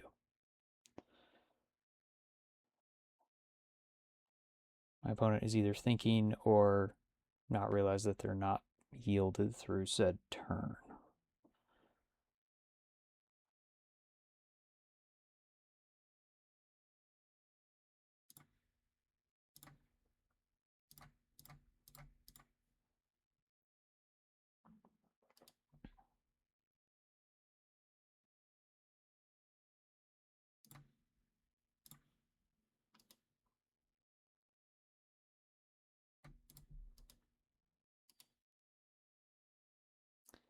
Not totally sure what they might be holding up.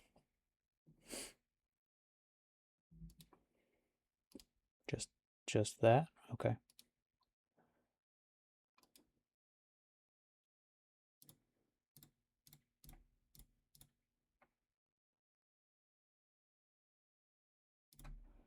I'll go with the one they played second. I'm also usually just to destroy the tower guy because then if you leave them a power plant and they do reassemble Tron, it's 1 less mana overall. I'm gonna make him wonder if I have a thing.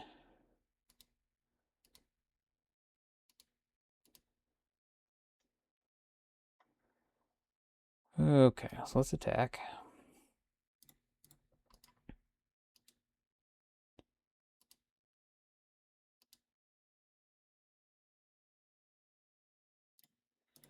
I'm gonna draw 2, destroy an artifact.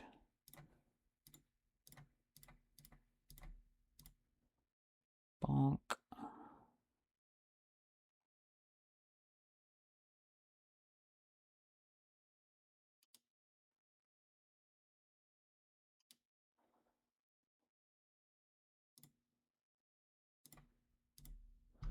I have the Boomerang Basics to use next turn, but I'm going to hold up my Spell Pierce.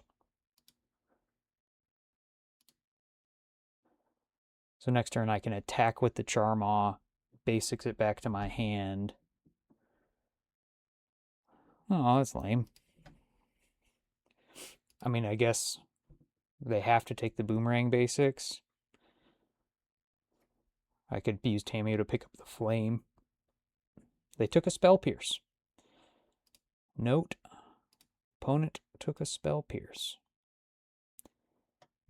And not the Boomerang Basics. Oh, well, I want to attack with this.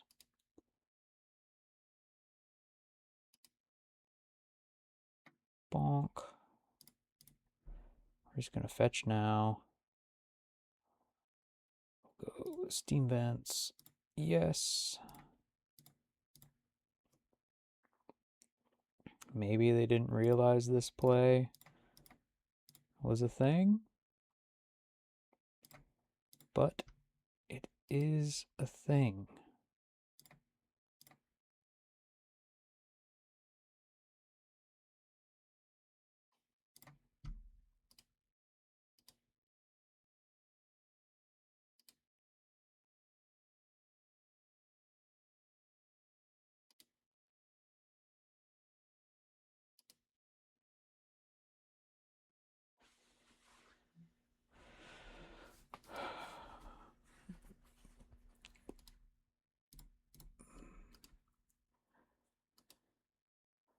Yep, it was a not fantastic thing by my opponent.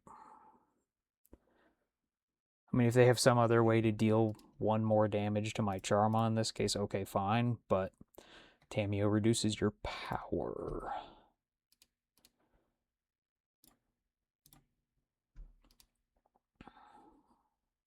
Like, how am I drawing so many lands in this deck? You know? Like, I really do not know.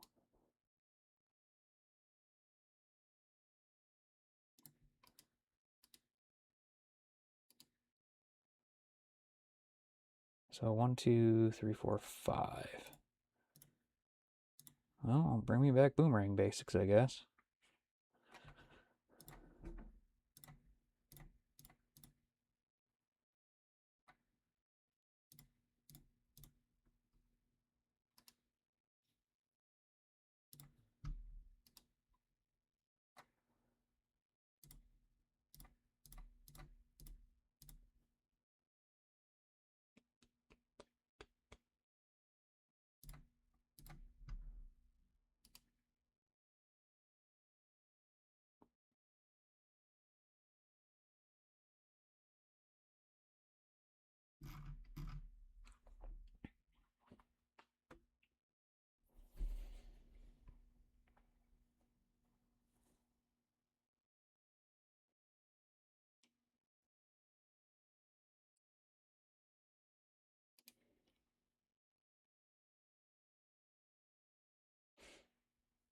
Yep.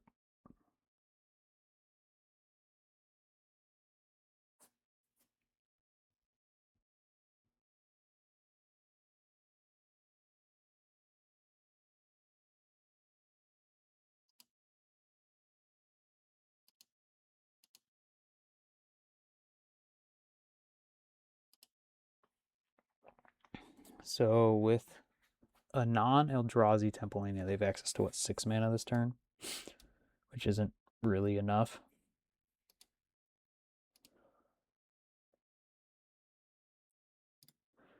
Am I playing too many lands?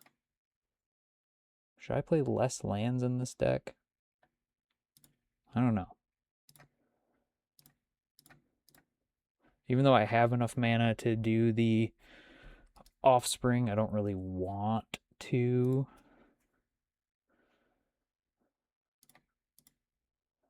I'll draw 2 and deal 5. It is nice with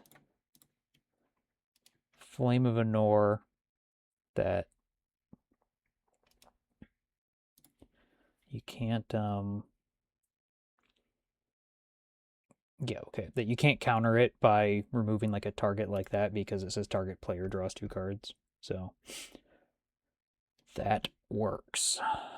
I don't think I'm looking to do anything different. The Charma thing worked like charm. Sorry. That one was weak. I apologize.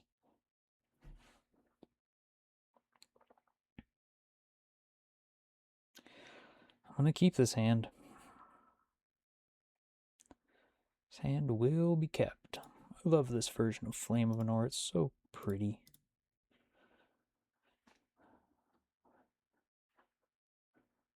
Okay, so we are we holding up a Spell Pierce? So what can they do on turn 2? If they have another Temple or an Ugin's Lab with an Imprintable, they could Thought Knot Seer me. But Spell Pierce doesn't stop that. Fleshraker it doesn't stop. So even though I can't use my Flare, I think I'm going to just put my Tamiyo into play. So since I have a second one, maybe it gets them to use a Dismember if they have it.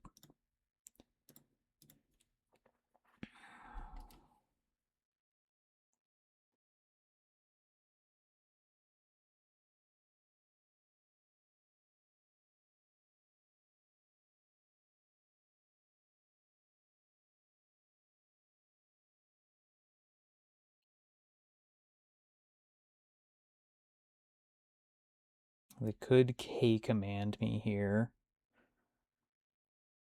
K-Command is in Kozilek's command. Pains me that Kolaghan's command has lost its moniker. Yeah. So they're going to scry 1, draw 1, get rid of my Tamiyo.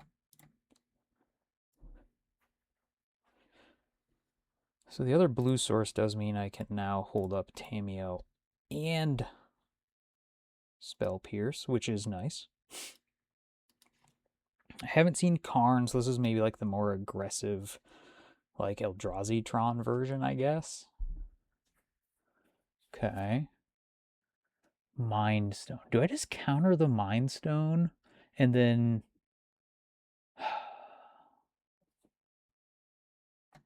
I don't want to counter Mind Stone. What am I saying?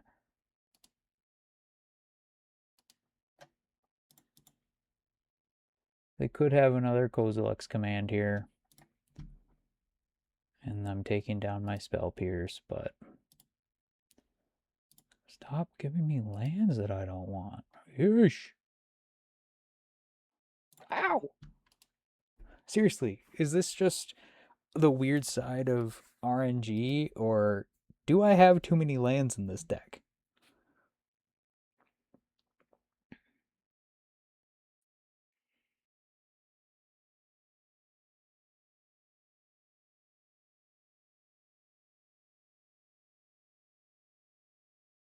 Okay, that's fine if they want to sack that.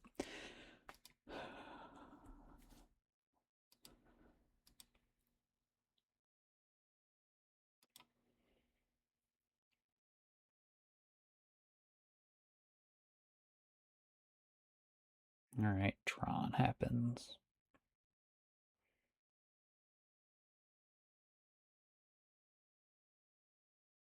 Opponent, it would be great of you to play that like 8 mana Ugin. Fleshraker, fine.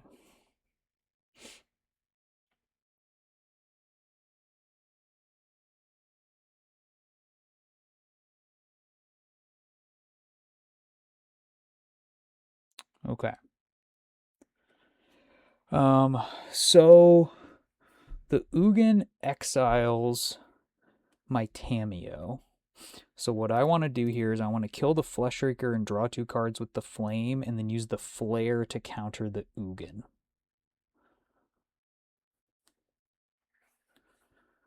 I'm going to do it all before any of my opponent's stuff resolves. So I'm going to draw 2, deal 5.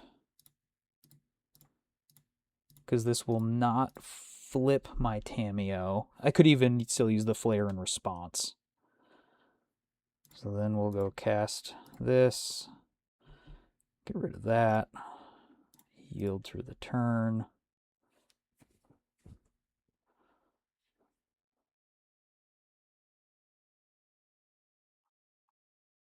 Like, I got to do a cool thing there, but I haven't been able to do any damage to my opponent yet. Huh. Okay. What do I do now? Do I just go like VV hold up Spell Pierce? God, that seems awful to try to do. If I go Cutter, Bauble, I attack. I don't have any card draw right now.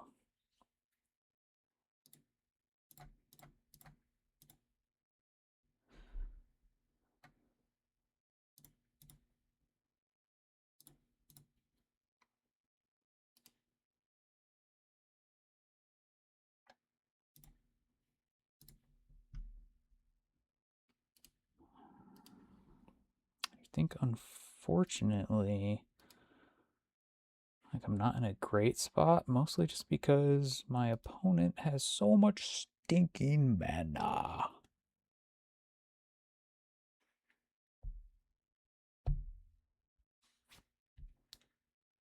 I like that they're drawing a card.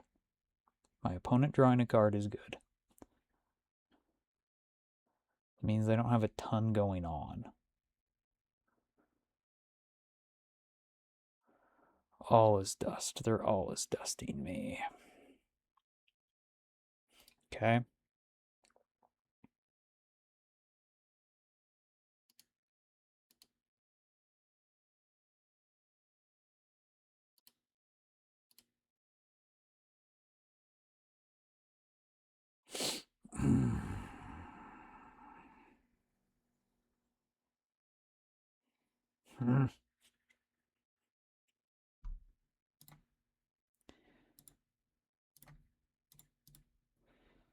Steel cutter.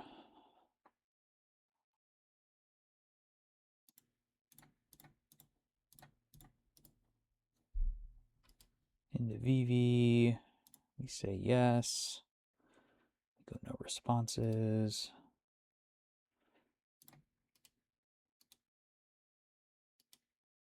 My opponent chose to play a power plant, not the Eldrazi Temple. So I know one of the cards in their hand is Eldrazi Temple. They drew a card off the Mind Stone before they did anything else. Did they do it just simply to see, hey, I have so much mana it doesn't matter? Or did they do it because they're like, I don't have anything else to do?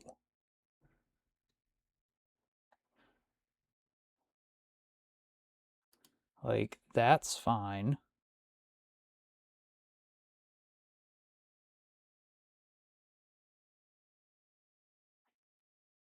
Okay.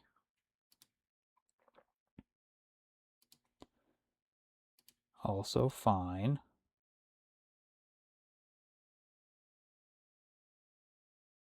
One unknown card.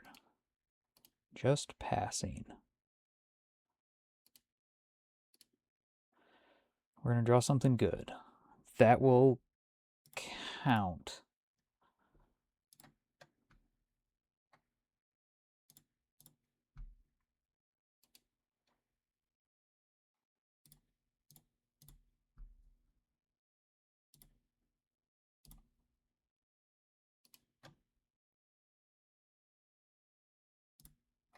Yep.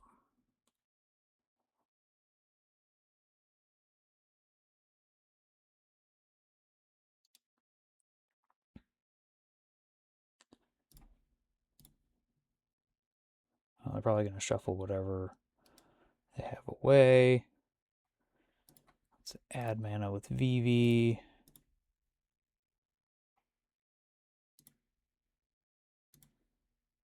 Sacrifice. That's my clue. Unfortunately, just play another land.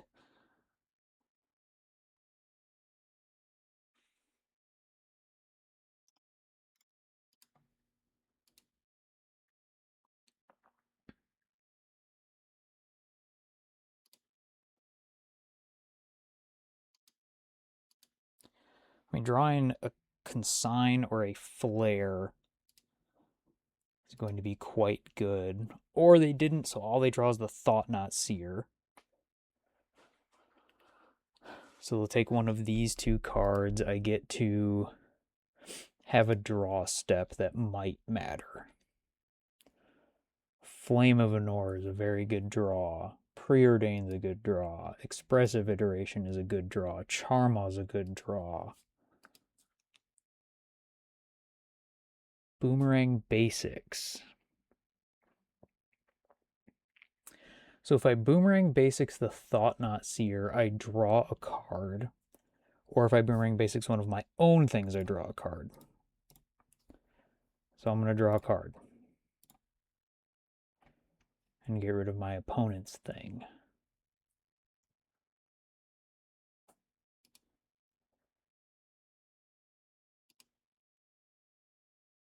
Oh, come on, lands. Okay, deep breath. Deep breath.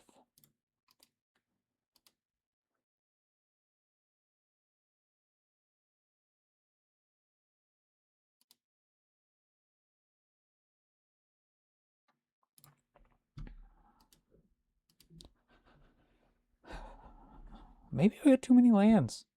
You'll have to let me know what you think of the build. I have 19 lands. One of them is a fiery islet. And, like, I have Vivi that I want to get to. Unfortunately, the Spell Pierce doesn't do anything here. And I have to draw something that, like, triggers prowess or something in order to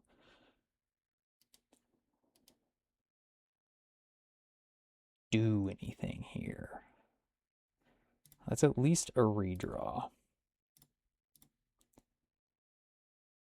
Cards. Yes!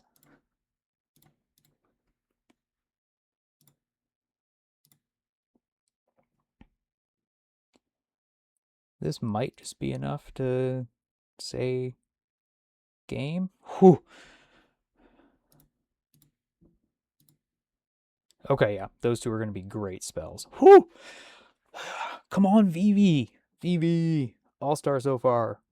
Everybody VV. All right. All right, fifth and final match on the draw, sadly. And no lands, double sadly, so we will be mulliganing.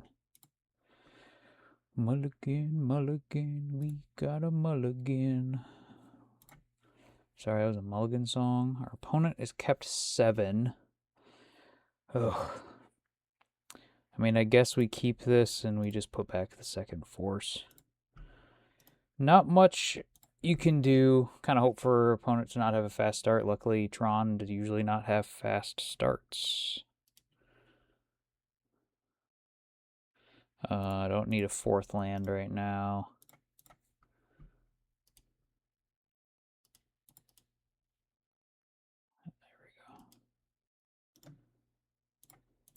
Hugin's Lab with Ulamog into Mindstone. That's fine.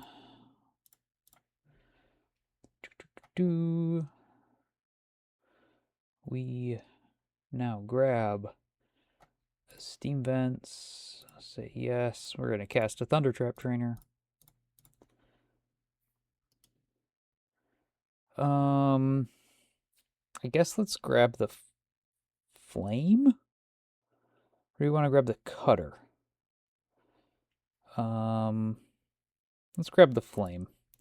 I'm feeling like in this deck that Cutter is almost more of like your late game thing you want to be doing. I could have grabbed the Bauble, and next turn I could go Bauble, Cutter, and then still have the Flare Denial up, but I'd like to be able to potentially next turn go Boomerang Basics, the Thundertrap Trainer, draw a card, replay it, draw another card, and still have the Flare available.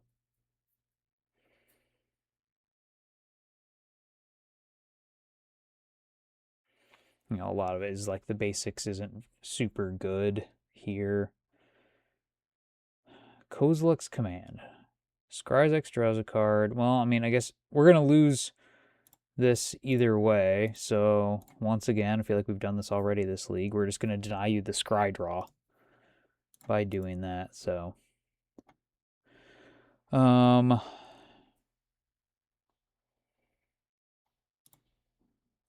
like, we could bounce the Mind Stone. Maybe that is a good play since they didn't play a land, so it forces them to have to replay that to have more mana.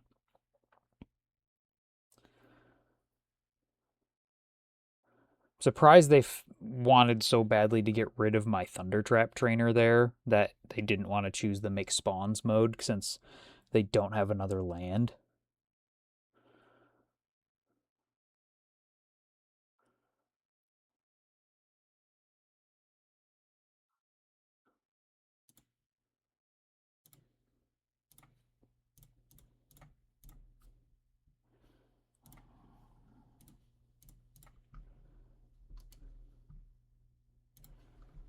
I also can kind of do this just as like a slow you down a little bit play because I do have the Flame of Anor to draw more cards. And once again, plenty of lands. I'd be fine if I never saw another land this game. Probably won't happen.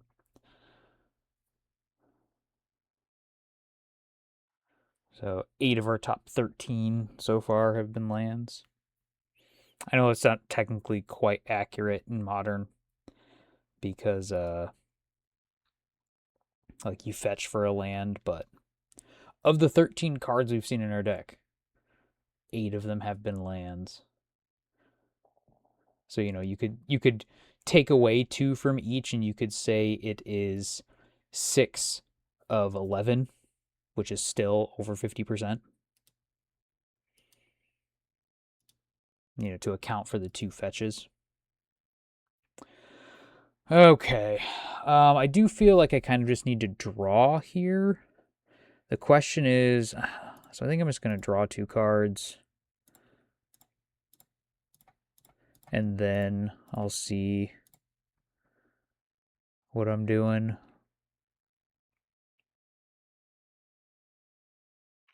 Wow. Jeez. This is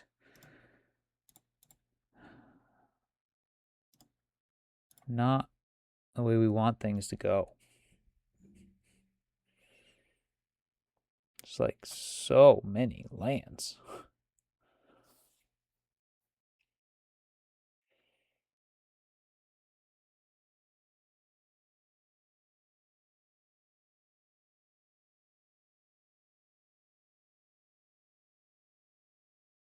So we cannot equip the Quarry Steel Cutter, but Karn does not cut off its triggered ability. It is only activated abilities, notably. Okay.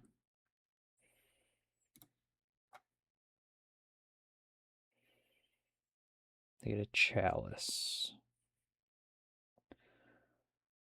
Oh, I'm so dumb. I should have taken off my auto yield. The auto yield bites me. Bitten by the auto yield, eh? Well, let's cast this Thunder Trap Trainer.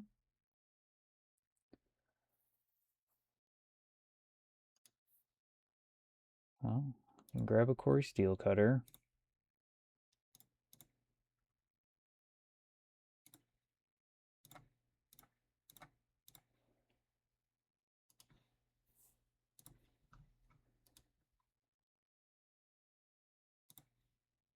I'm just going to burn this Unholy Heat. It's going to get countered, but it gives me the Prowess trigger to attack the Karn down.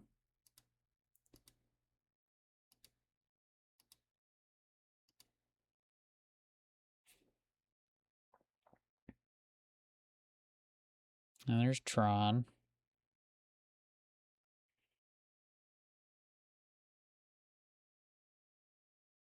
They're one off from being able to return this Ulamog and cast it, so they can cast Ulamog next turn.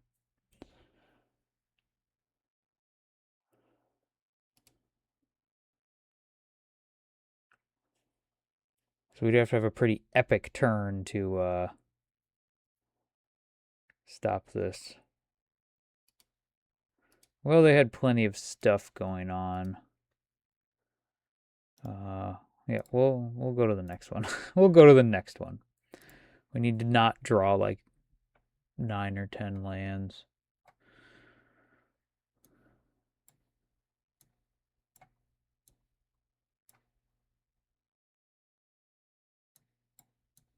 I won't necessarily bring in all of this stuff, but so the consigns are definitely in. It's the question of the flare and the spell pierce. And, you know, like maybe like the expressive iteration is a card that I'm fine cutting. Is there anything else? Like Tamiyo's not fantastic in the Tron matchup. It does help if I'm bringing in the flares. So it's like I can either cut Spell Pierce and Iteration or Flare and Tamiyo, I think. I think I'm going to do that.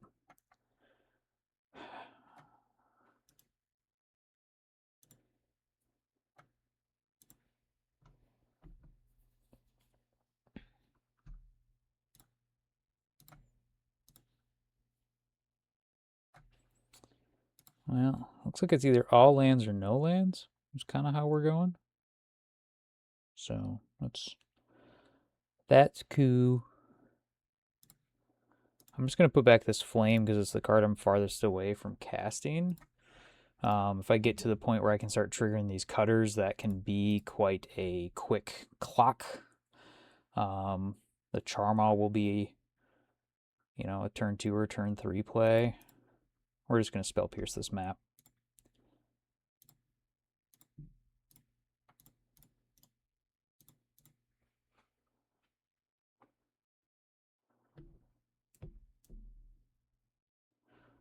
One of Spell Pierce.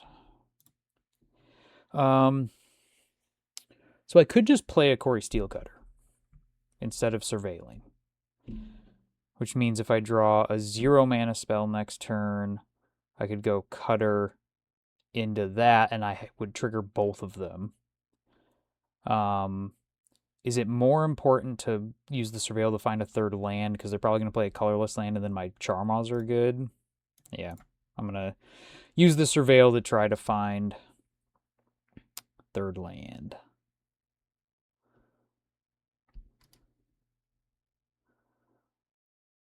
Well, that's like both good and bad because it's like, hey, sweet, my opponent didn't play a colorless land, which are all their powerful lands, but they also didn't turn on my Charmaws, and now I'm drawing my third Quarry Steelcutter with no way to trigger them. And this is like, when you start to stumble like this is when you start to feel like your Tron matchup is slipping away from you.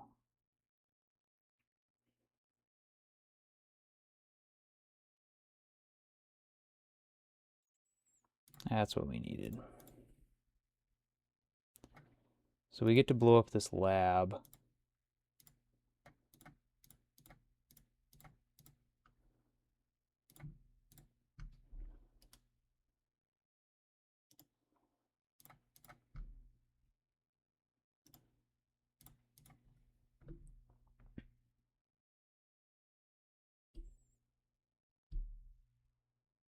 Okay.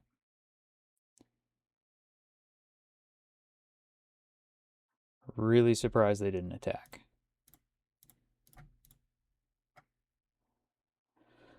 So I could go like Flame into Hand, Preordain is the cast for the turn, because then I can use the Flame next turn potentially to kill the Thought-Knot Seer.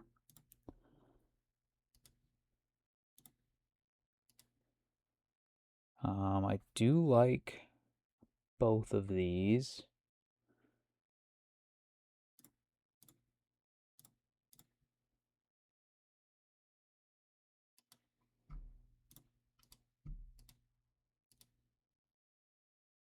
I really think that last turn my opponent should have attacked because like they either get in for 4 damage or I don't, or I trade off my Charmaw. And they may be thinking that they want the Thought-Knot Seer, but now I can like, I've got a few turns of options.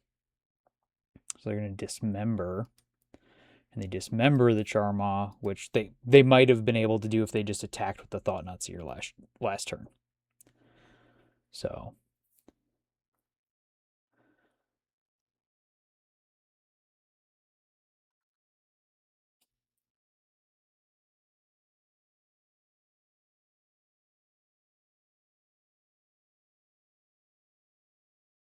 but if our opponent continues to not draw lands, that is just absolutely fantastic for us. So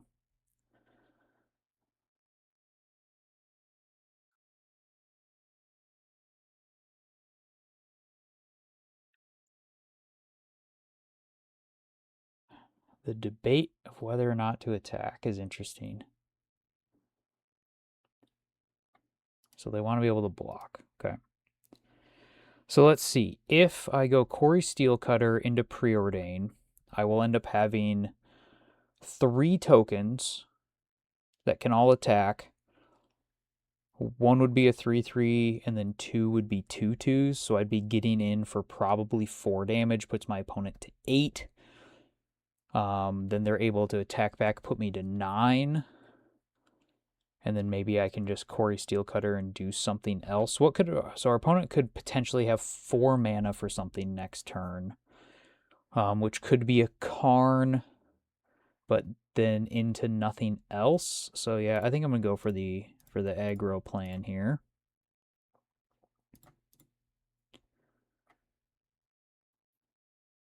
Try to capitalize on the fact that my opponent is not drawing lands.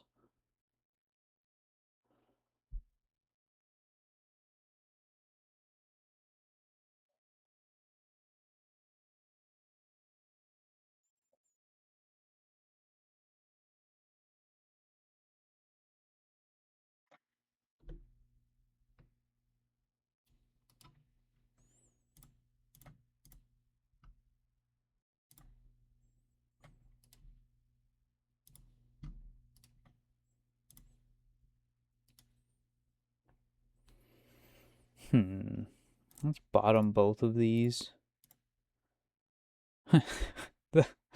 All four. We're just going to attack in now. These creatures are free.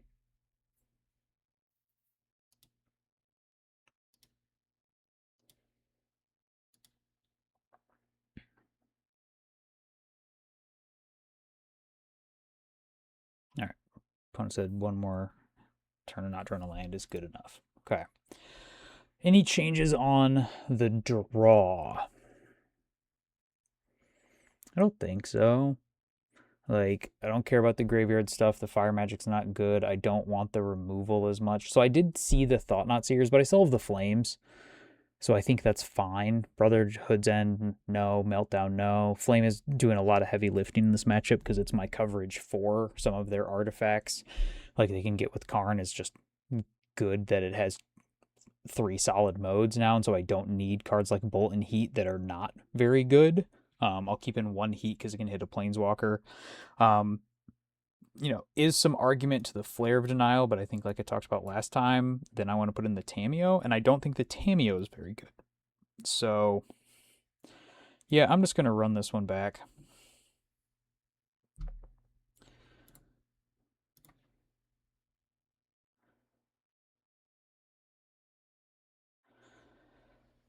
Well, I said Tamiyo's not very good, but there's a Tamiyo. So this hand is on the draw. So the cadence of this hand is we go Tamiyo, we probably go attack and then either draw off the clue or maybe we like bounce something that they played, like a Mind Stone to accelerate or an expedition map or something. And then we have to find another land and then we can Flame of Anor, but there's also not a real guarantee that we get to flame for anything important. And once again, flipping Tamiyo isn't that good. So while in a lot of matchups this is a good hand, I'm going to not keep it. This one I will keep. I want all 3 lands. And I want the Charmaw. The Bauble, I guess, is the Bauble good, or is the Bauble just not what I want? So the Bauble has upside if I draw a Corey Steelcutter for my turn 2 play. The Boomerang basics could bounce something, like I could have a turn 1 play of bounce their Expedition map and make them have to replay it. And then, or Flame is kind of like coverage for whatever comes next. So I think I'm going to put back the Boomerang basics. Oh, no, because the Boomerang basics and the Charmaw is so good. So I'm going to just put back the Bauble.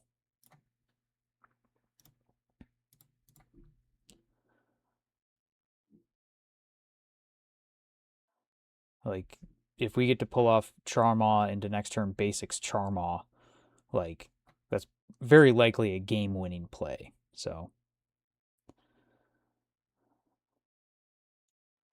Vexing Bauble. I'm not overly worried about the Vexing Bauble. I don't have a turn 2 play, so I'm willing to hold up this Consign this turn. Because then next turn I can just play the Thundering Falls. Fleshraker. Let's just take the opportunity. So do we could just bounce the Fleshraker back to their hand. No, let's just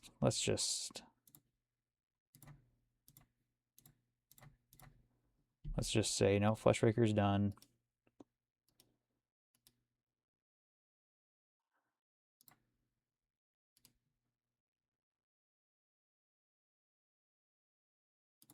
Put that on top.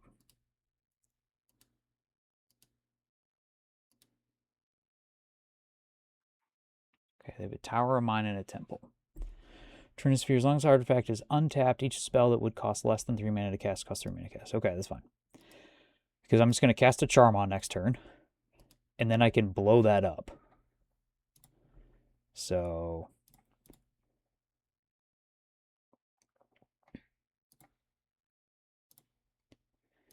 the question here is what land to destroy. I think I'm going to destroy the tower because it means they can't get drawn next turn.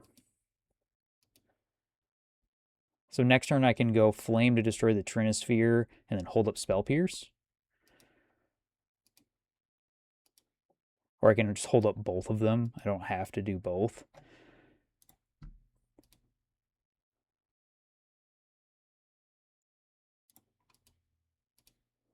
And then that allows me next turn to go like Boomerang Basics into the Charmaw.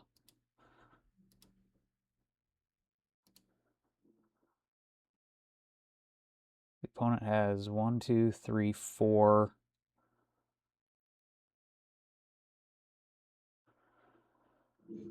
I do want to do this. So here's what I'm going to do. I'm going to do the thing where I'm going to use Flame to blow up the Trinisphere. Or do I just... I could just Spell Pierce, couldn't I? Oh, but if I want to do Boomerang Basics into replay the Charma next turn, I have to do this. So I'm going to destroy an artifact.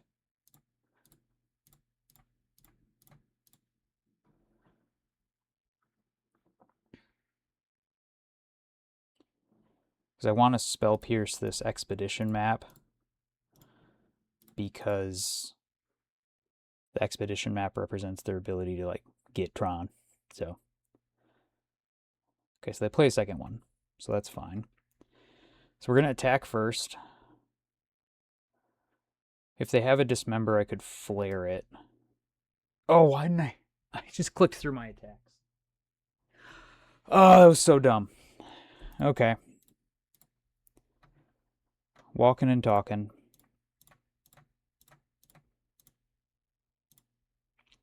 Let's get rid of the tower again. 2 towers down. Haha, the 2 towers. Opponent should be at 12. Next turn I can go Cutter into Trainer. Hit him for 6, have the flare up.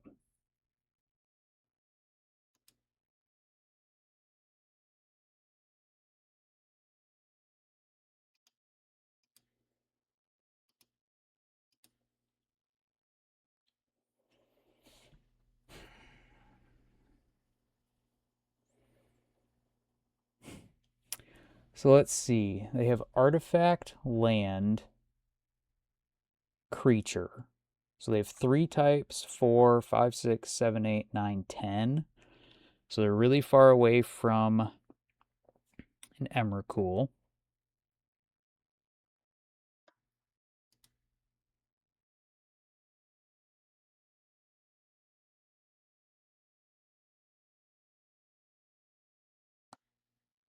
I'm going to not click through my attacks this turn. Hey, look, we did it. Learned how to attack.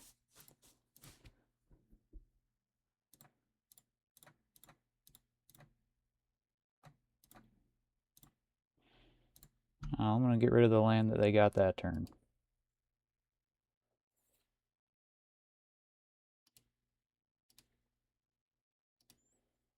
This whole Charma Boomerang Basics plan is really working out.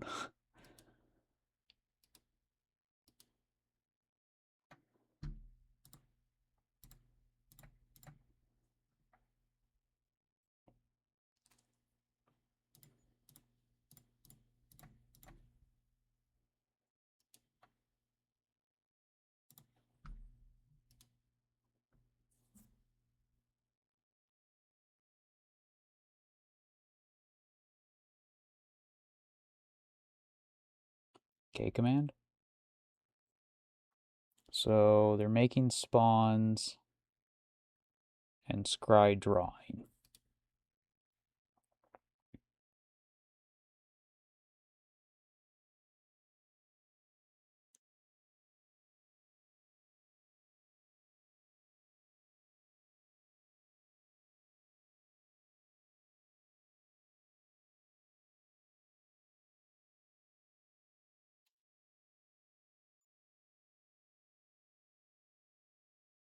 So they went 2 top, 2 bottom.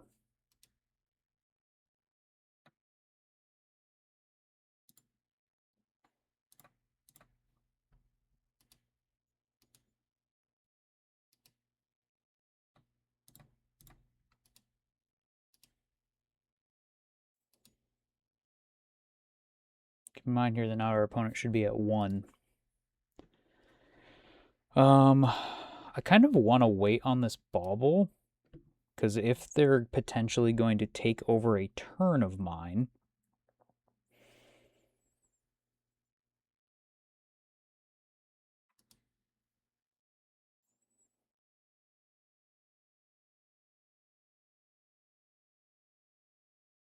oh, this is actually totally fine.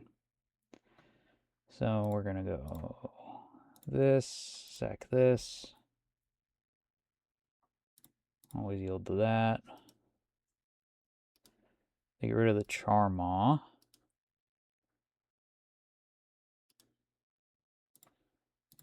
They did put 2 cards on top, so I'm kind of curious as to what it's going to be. Let's start with the Preordain. If I can get up to potentially like 8 power. Unfortunately, the second cutter isn't good here. That's even worse.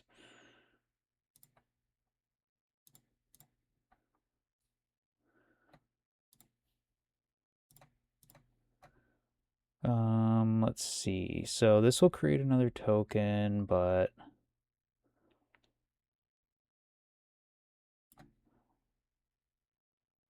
yeah, let's just draw.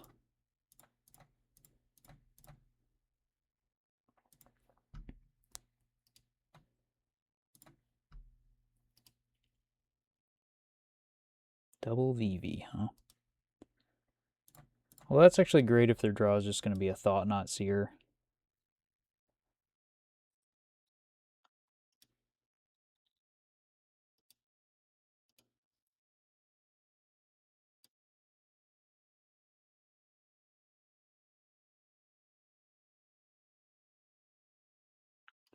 Okay, so what we're going to do is we're just going to respond to this trigger. We have double VVs, so I guess that's something. Well, all right. They take a VV.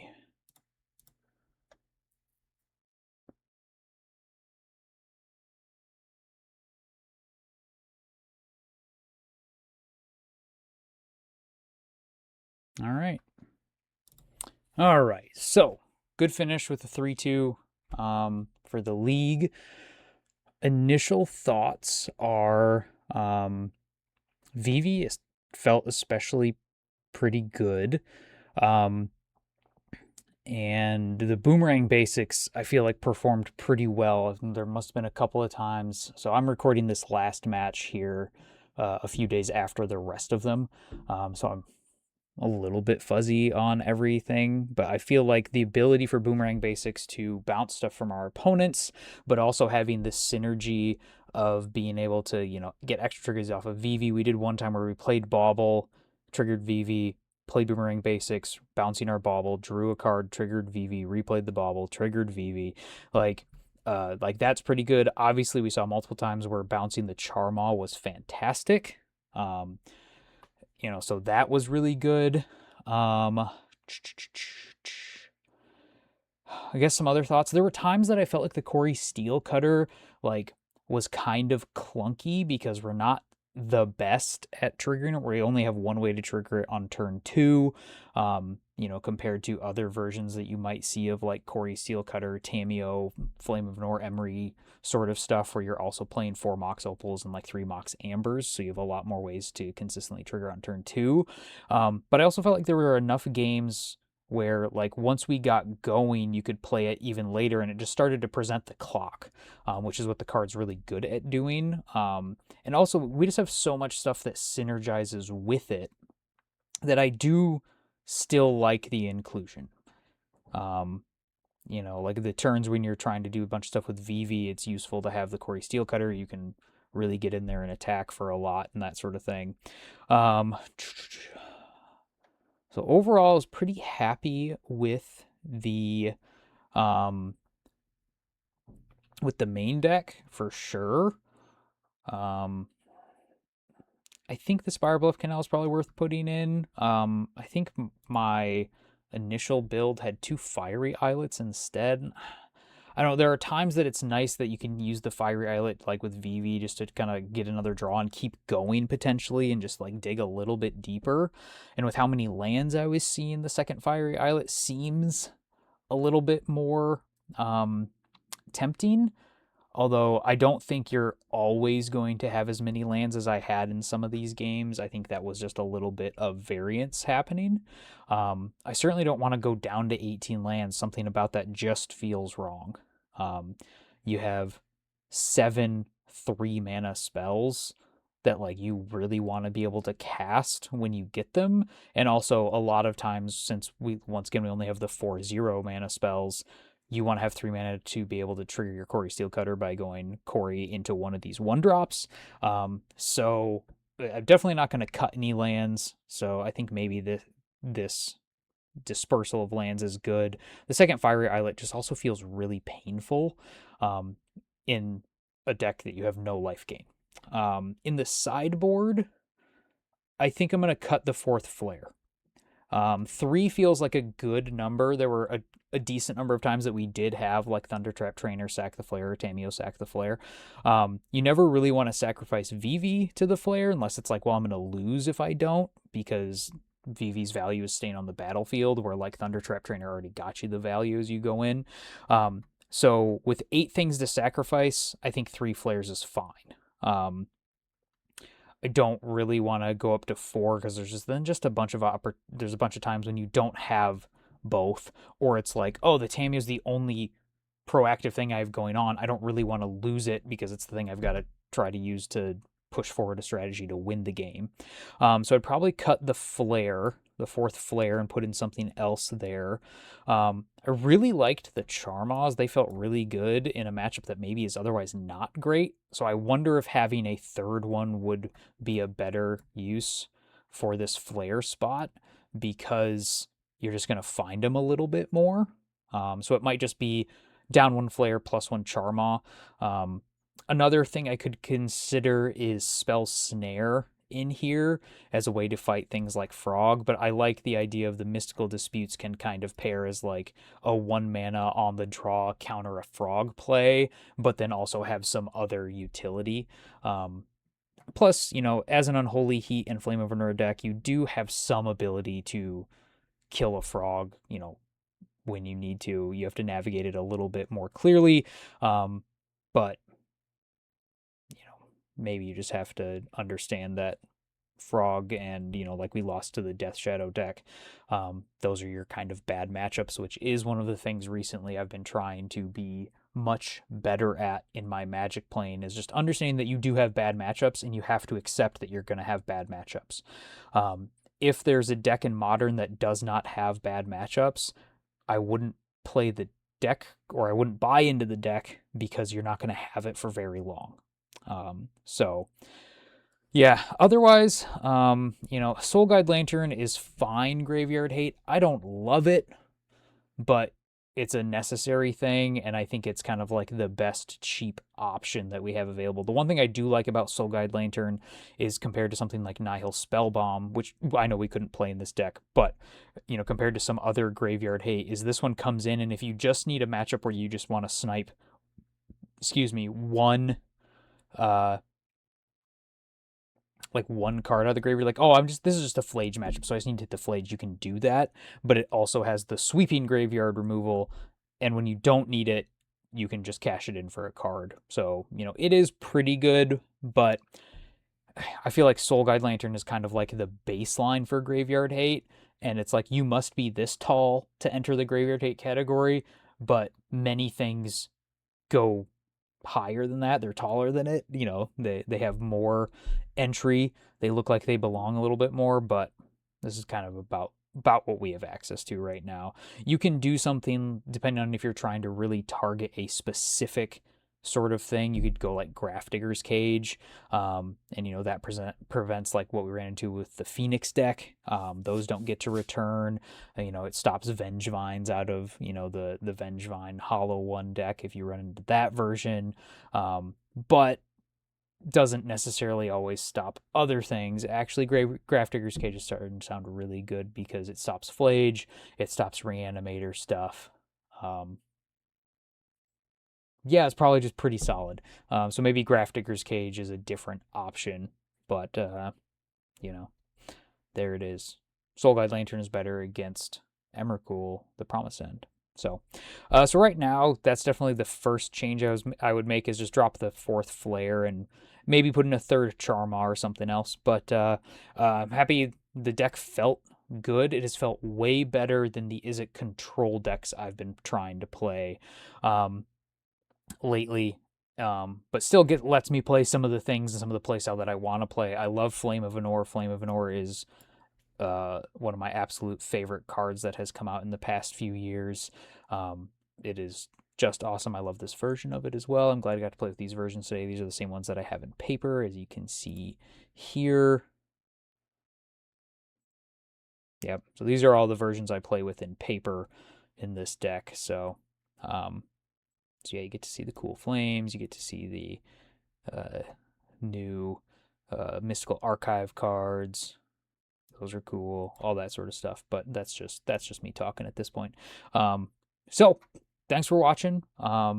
Do all of the normal stuff. If you're not subscribed to the channel yet and you want to see more of our stuff coming out, please subscribe. If you are a fan of Paper Magic, new Basement FNM video should be coming out sometime in the near future because we're going to be getting together filming one of those soon. So more stuff continually coming out. So click us that subscription button so you know when we're happening, and we slowly are going to build our viewer base here so we can do more and more stuff. Thanks for sticking with me for 2.5 hours. If you are at this point, then just bravo to you. Bravo. Take it easy. I'll see you next time.